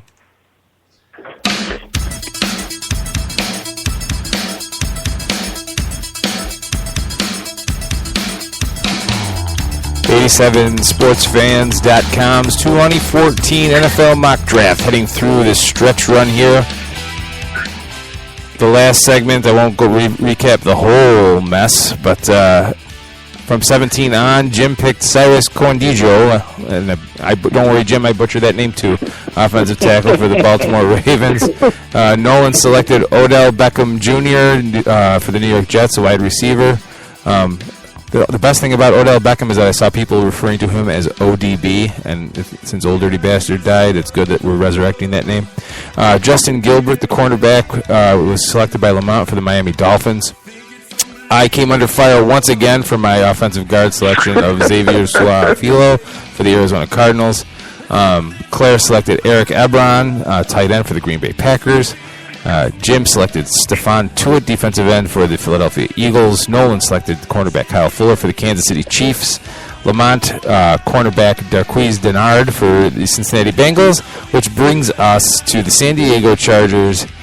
And my GM abilities coming back to haunt me, maybe, or putting myself under scrutiny once again. I open myself up for criticism, throw myself on the cross, and looking at the San Diego Chargers, well, offensively, they went under a little bit of a renaissance under Ken Wisenhunt.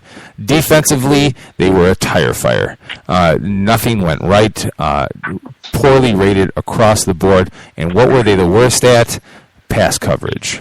So I think, especially in this draft with the run on cornerbacks that we've just seen, if I'm the Chargers in this draft, I'm selecting cornerback Bradley Roby from Ohio State. Okay, sorry, go ahead. I didn't No, please finish with your critique. No, it's not a critique. I was just going to... Cleveland needed a quarterback too, darn it, and they're picking next. That's all. Go ahead. Good, I get to screw Lamont over too.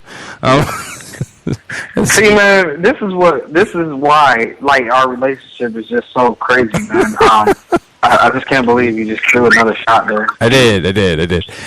So it's a long step towards rehabbing this defense. Last year they had Manti Te'o trying to take over the inside linebacker to mixed results.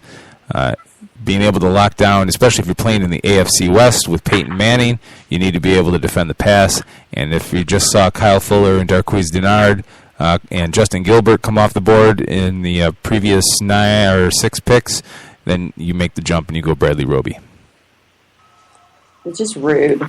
That's all. It's rude. You're like I'm your guest. I have the cornerback position as their also is one of their top 3 positions of need, but one of their other top 3 positions of need is defensive tackle.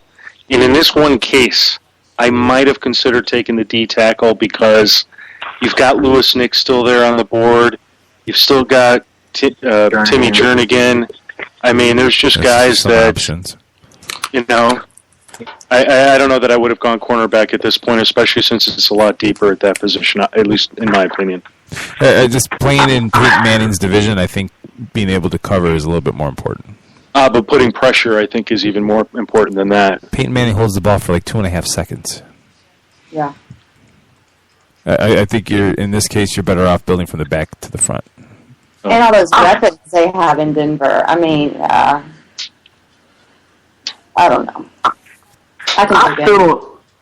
I still don't get why Mike Evans is still on the board. I mean, this would have been a good spot to take him as well. I mean, this guy is like top 10 overall period player. I'm still baffled by that. Well, yeah, you're going to take Mike Evans here on a team with Vincent Brown, Keenan Allen, and Eddie Royal, and Malcolm Floyd? Vincent Brown didn't strike really any fear in my heart right there. But, sure, I guess not. Yeah, again, first round drafting for need. But I don't know. Nolan, what do you think? I think it's a decent route to go with cornerback there. I mean, personally, I do like Jason Verrett as the best corner left available over Roby, but I know a lot of people really like Roby. So I'd go that route if I was going to cornerback. Otherwise, I'd probably go like Jim was saying, maybe up the center there with a nose tackle, get Lewis Nix, maybe. Yeah, I think this is a tough call for the Chargers. They sit in probably one of the most precarious picks in this draft. And they have, looking at... I'm doing the same. 7 total picks. There's nothing special about them. They're in the 25 spot every round. Yeah, I mean they've got question marks at both cornerback positions and definitely at nose tackle. So. All right, Claire, you're on the clock with the Cleveland Browns in the 26th pick that they received from the Indianapolis Colts in the Trent Richardson trade.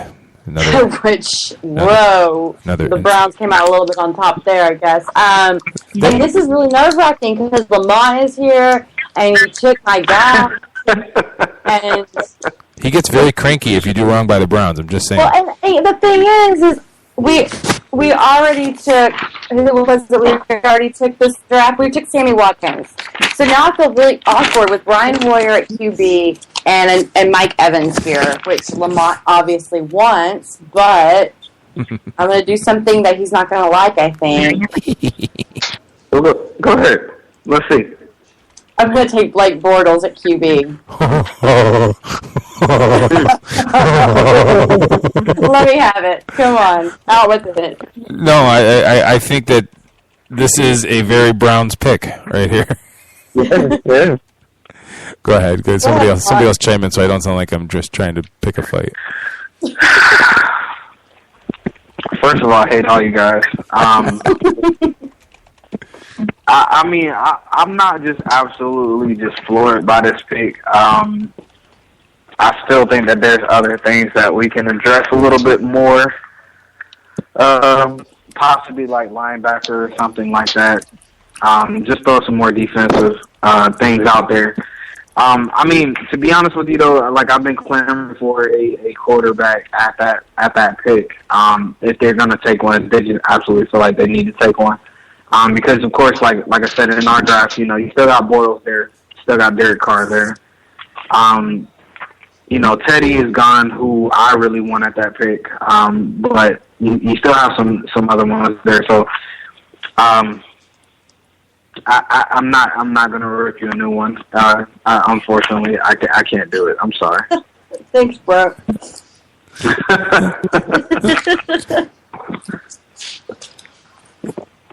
Wow, that's really nice of you. Yeah, right. Well, I'm appreciative. Nolan, what's your quarterback ranking? I want to get chewed out today. Of the prospects in this draft, what's your quarterback ranking? Well, first I got Teddy Bridgewater, which a lot of people disagree with me there. Second, I'd go with Johnny Manziel. Really? Third would be Bortles. Then fourth would be McCarron. Fifth, a lot of people would be surprised I got Taj Boyd. He's become kind of You a have bad man. McCarron, you said? I got McCarron just behind Bortles. Yeah, I like him. He's pretty neck and neck there with Bortles. I'm not a huge Bortles fan, but I think it's a good way to go, and I think a lot of people like him. The only reason I laughed is because everyone was giving you a hard time, Lamont.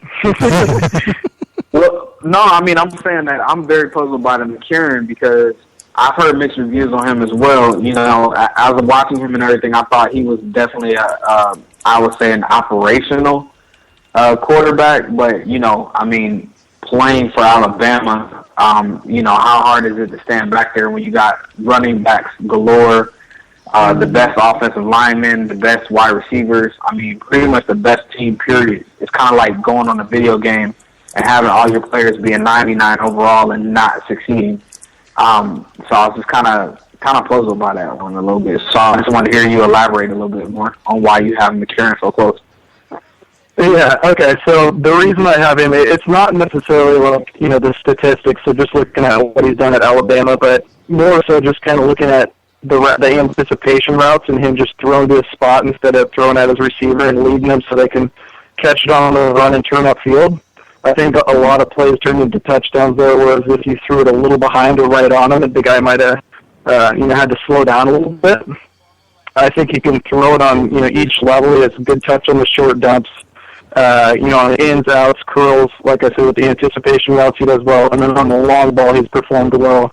And then a few times I've seen him, actually take it out of the pocket and run it. And he's got these, it's not great speed, but he has enough mobility to, run for the first down. I saw him dive for a touchdown once, a few times like that. So I think, there's obviously things to work on, but he's kind of a prototypical quarterback, and I think for some reason, he's underrated in this draft.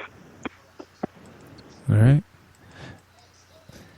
Okay. All right, Jim, you're on the clock for the Saints at the 27th overall pick. This is absolutely ridiculous to be drafting for the Saints with the number of great players that are out there. Mm-hmm. I mean, I'm just looking at this, and I really have my top needs for this team slightly different than what's out there. But let me just look at one thing real quick.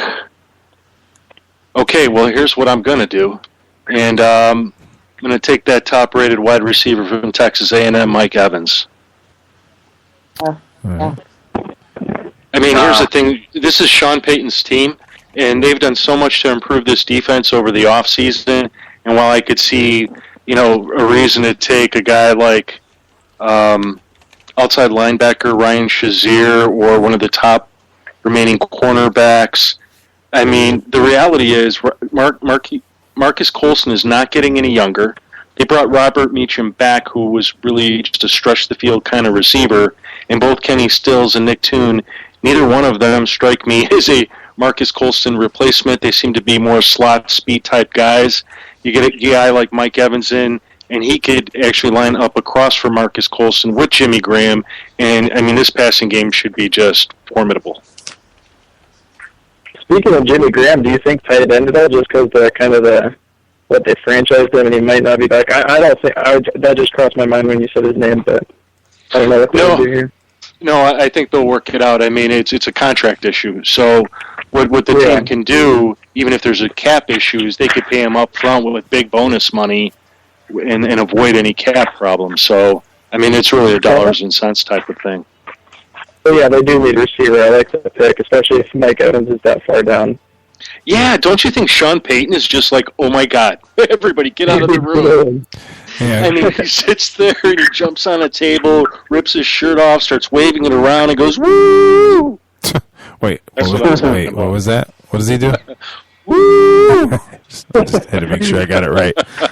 Make sure I wasn't mishearing anything. And unfortunately,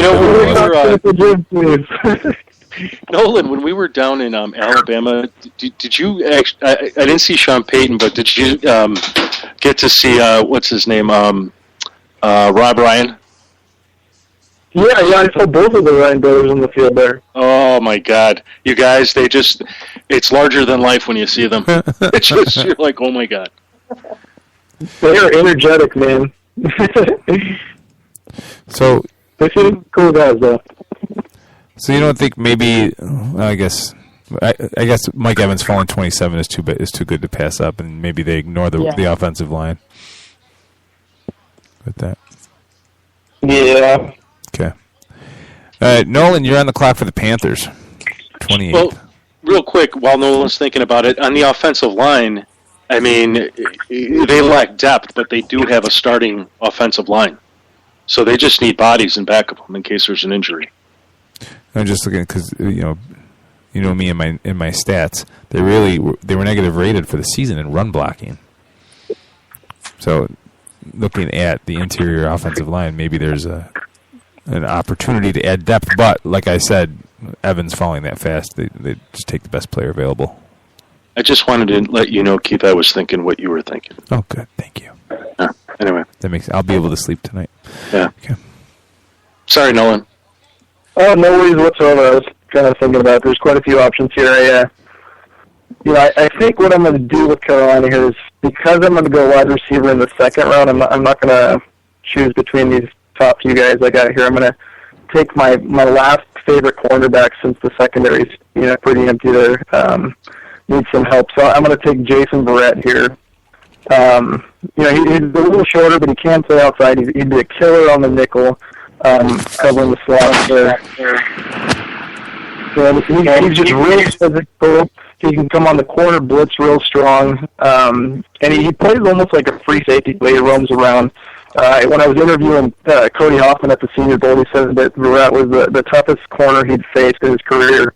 And the best thing about his game was just his closing ability. So, say, you do a throw out or a comeback, just if you lose him for a minute, he'll be right on you, and he'll come back so quick and then just break up the pass. So, I think, he's really talented. I listened to an interview with him, and he's really confident and just, he believes he's the best, and he plays like he will be one of the best.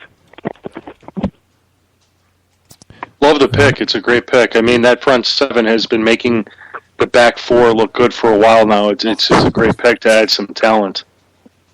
I had no idea that the Carolina Panthers were just rated so well across the board, especially on defense. I guess they were in the 1, 2, 3, 4, 5, 6, 7th rated defense. It's just, I mean, they're one of those teams that, yeah, they were in the playoffs and all, but they just seem to fly under the radar a little bit. I thought with Cam Newton and all. You know what I mean? I don't know. Absolutely. And now they do have to replace Steve Smith. I know that he was, only catching balls because he was beating corners away with his walker last year. But that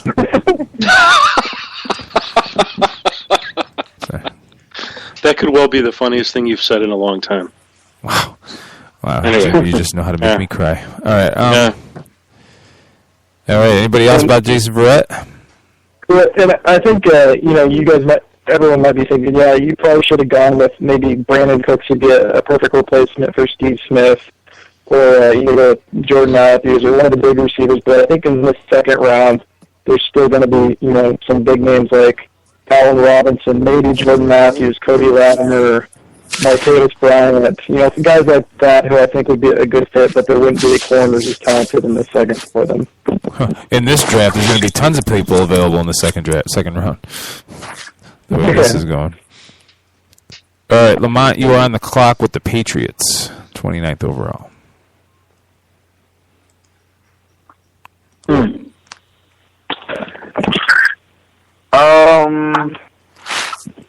Feel free to discuss this one as well for a second.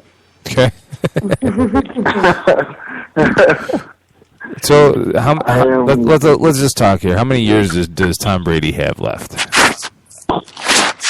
3, 4, 10. I don't know. He eats maybe stem cells for breakfast. He's amazing. Whatever. Yay, Patriots. Anytime his body's aching, he just wakes up and looks at his wife and goes, "Nope, I'm good. Let's go. Let's go play some football."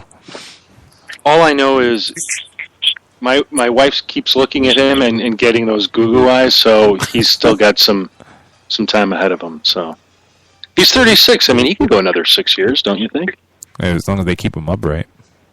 Yeah, I mean, he's still athletic. He still has a gun for an arm, and as long as that stays there and he wants to play football, it's there.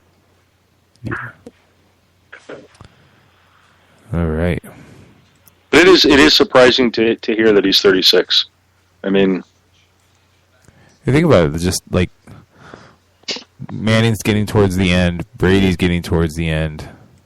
You get a little bit longer out of Aaron Rodgers and Ben Roethlisberger, but then there's a crop right behind him, ready to just pick up and usher in the next era. The Andrew Lucks, the Cam Newtons. If RG3 returns to his rookie year form, you know what I mean? It's just fantastic to watch the transition. Mm-hmm. Well, at this pick for the Patriots, and thank you guys for filling in for me. I was definitely going back and forth a little bit, but with this guy still being on the board, I think they'll jump at him. He has a decent outside.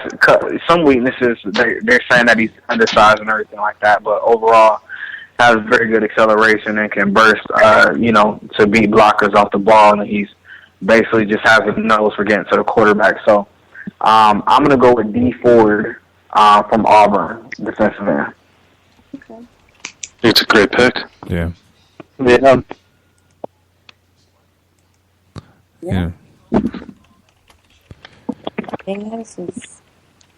The rich keep getting rich. Freaking Patriots. It pained me to pick that for them too, but I was like, geez. Yeah. Go ahead, Jim. I was just going to say he's a fantastic pick. I think you were about to say you put him at the end of the line opposite Chandler Jones. And No, I love the pick. I'm talking about personally, like me and my personal relationship with the Patriots. I'm saying it pained me to pick it. Gotcha. All right. So, yeah, I think Ford, he kind of slipped, and you'd think he would go a little higher than that. He's one of the best pass rushers in the draft. And I hate to keep going back to the Senior Bowl, but at the Senior Bowl, he was just really going through top talent, and all week as well as at the game. Had a couple sacks, was MVP of Senior Bowl, and then his athleticism. I think he ran like a 4.5 40 or something. He benched a ton. He's really strong, and he uses his hands really well to get around the edge. So I think he'd be a good fit for the Patriots. Not a good fit for every team, but a good fit for the Patriots. Now, I would say, too, that a way they could go with this pick is if one of these nose tackles or D tackles falls, to pick him up and just sort of have him give Vince Wilfork and Tommy Kelly a little break.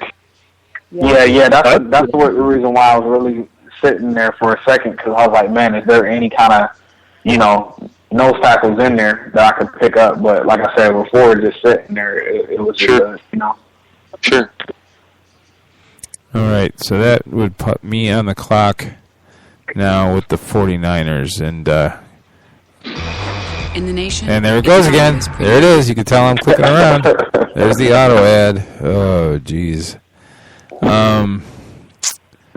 49ers, I'm trying to decide which way I want to go here, because they're a team, obviously, that is knocking on the door. Even though there was talk about Jim Harbaugh being out after last year, I mean, as brief as it was. And so you look at that roster. What were the San Francisco 49ers last year? Well, they were pretty fantastic on defense, the third-rated overall defense. On offense, it's not like they were lackluster. Their poorest rating was in the pass game, and Colin Kaepernick didn't set the world on fire like people would have thought coming off of that Super Bowl run. But again, he's still a young, developing quarterback. But they need to give him some weapons to throw to. And judging by who's left, the highest rated receiver would be a Brandon Cooks, but he's a little too short, I think, to give them what they need. They need a taller receiver, and I am going to go with Marquise Lee out of USC. Was it really that hard for you, man? Yeah, because I'm looking at sheer height, and between Marquise Lee and Allen Robinson, there's 3 inches. But I think Marquise Lee would be the better fit, personally. Marquise Lee makes me mad because he doesn't have a Q in his name. A U after the Q. That makes me angry. That's just not English language. Okay, but good pick. Fall into line with everybody else, please. Oh, he doesn't. Follow the rules of Claire, I was writing his name with a Q all the time. Wow, I did not know that. It's crazy talk. I don't understand it. But we're living in some weirdo world. I don't know. I mean, it's the 49ers. They're just, it's like the rich getting richer. They've got a million wide receivers, and they get to pick another great wide receiver and sort of throw them in there and see, what rises to the top. Right. It's crazy. Yeah, I absolutely agree. I mean, like I said, Marquise Lee on a lot of big boards is in the top 20 as far as players. So I'm kind of just confused a little bit about why you struggled to pick him. But, I mean, still at the end of the day, throwing him with Kaepernick, throwing him with that offense out there, it's still an absolutely great pick. I just want to know, and I want to ask from you guys too, as far as the running back position, do you think they'll address that again this draft? I don't know. I like Kendall Hunter more than a lot of people do, and I think they really feel strongly about Lattimore. I don't know what they're going to do with Michael, but they might add another body. There's tons of depth at that position, and they could add one as a free agent. And actually, they have a ton of picks too, so they might not have to use free agency for a running back. Whatever happened to, and I'm looking at, he's fallen way down the rankings, but there was a time where people thought Lorenzo Taliaferro had a shot to climb up boards out of Coastal Carolina. I remember people calling him a sleeper, like a deep sleeper. Not that he's a first-round talent by any stretch of the imagination. But. As I recall from the Senior Bowl, from the practices, he just didn't really stand out amongst... Let me just look back here. Coastal Carolina. He just didn't stand out. I mean, amongst all the running backs that were there, I didn't have him. I'm not saying that he was bad. I'm just saying that there were other players that had better practices or did things that made you go, ha, and, or But, you know, again, there's a ton of running backs there, and, you know, you got to rank him, and he's just not standing out amongst the best. Makes sense. I just didn't hear exactly what it was. I just remember hearing his name as a sleeper, and then he was gone. He's gone. Yeah. Alrighty, Claire, you are on the clock with the Denver Broncos. Well, I could use my time, or I could just go reinforce my linebacking core and take one Ryan Shazier Nice. from the Ohio State University. Yeah, great on passing downs, and the Broncos definitely need some outside reinforcement. So let's go there. All right. There he goes. Thoughts? Tough. Pretty straightforward. I think so. Yeah, absolutely. Yeah, I mean- absolutely great pick being from the Ohio State University, I must please. say. Oh, please. Yeah, they need to fill the spot. I forget who left, but one of their inside backers left, and they need to fill the spot. And I think he's just right behind C.J. Mosley, one of the two best inside linebackers here. He's got the speed. He's very gifted. He hits hard. He plays on special teams well. In one of the bowl games, he was coming through like a block, a punt, and just nailed one of the blockers there and knocked him on his tail. But yeah, he really flies around. He's got good instinct. And yeah, I think that's a great pick by Claire. Yeah. It's awesome. Great pick. Rock and roll. All right, Nolan, you are in the anchor spot picking for the Seahawks. Wrap us up. All right, perfect. So I'm going to do the same I did on the same guy I picked for the Seahawks on my Seahawks mock, and I'm going to go with Jeremiah Tauchu.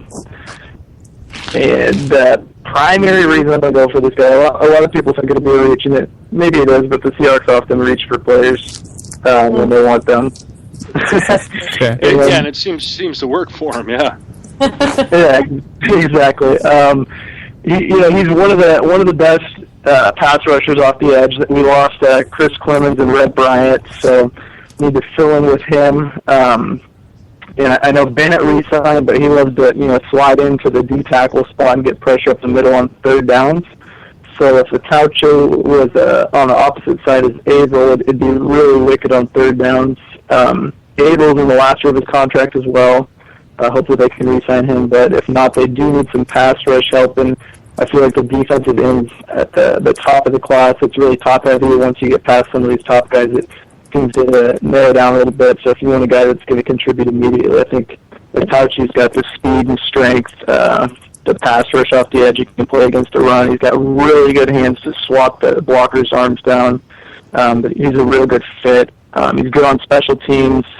And then also, he does have the skill set, with his size and athleticism. If you needed him to move to the left outside linebacker, he could play that position as well. And Malcolm Smith and KJ Wright are both going to be free agents after this season. So outside linebacker might be a spot where you could plug a guy like him in. So he's very, very versatile and just a piece you'd want on your team. Right on. It's a good pick. I mean, he's everything that you described, and he's probably sort of just outside the first-round pick, probably just because of this recent. Didn't he tear his hamstring or something recently? Yeah, he pulled up on it. One of the workouts, I'm not sure what it was, but yeah. I mean, he's right there. He's a good player. I think it's a good pick. Thanks, Jim. Oh, when you first said his name, my first instinct was to say "God bless you," but that's just me. We need to have like an all name players team. The all name is that right? The all name players team, and just track the team and see how they do. Let's say in the next 5 years. Maybe there's something to it. You could have 3 just from this draft between Cohen Dijo and Suafilo. Yeah. And Atachu. Sounds like a sound effect from Mortal Kombat. Atachu. Well, I think Marquise Lee, even though given the spelling, that's just a cool sounding name. Well, It is cool. he dropped the U, the jerk. That's right. I still vote for ODB. ODB. There you ODB. go. And there it is. All right. So who do people are surprised like they're still on the board? All of the D tackles. Lewis Nix. Timmy Jernigan. Yeah, all of the D tackles. Brandon Cooks Maybe still on the board. Later one. Kareem Martin, defensive end, North Carolina. I think he'll go in the second, though. Oh, he could, but I still like him. Oh, yeah, no doubt. With all Who the do you talk think- of Derek. What do you think about Derek Carr, too? Yeah. He's Yeah. still out there. I think he'll be gone within the first 5 picks. If the Raiders Derek really Carr? want to, in the second round, because if the Raiders really want a quarterback, that's the time to get him. They just took Teddy Bridgewater, though. Oh, I mean in the real draft. The real draft. That little pretend world? That's not good enough for you Yeah, guys? right. In other words, there's no way the Raiders take Teddy Bridgewater if he's available, is what they're saying. So basically, Keith, you're an idiot, is what they're saying. That's what they're really saying. All right, folks. And Yo, with that, if somehow the Browns get Teddy, you gotta apologize to me. never. All right, folks. Thank you for joining us. This has been a real treat here. My mic is cutting in and out here. I'm Keith Grieve for Jim Saranteas, Claire Mullins, Lamont Broadus, and Nolan Kuzmick. Thank you very much for joining us. This has been the 87sportsfans.com 2014 NFL Mock Draft. Have a great night and enjoy the draft tomorrow night. Post-game show is brought to you by Christ, I can't find it. The hell with it.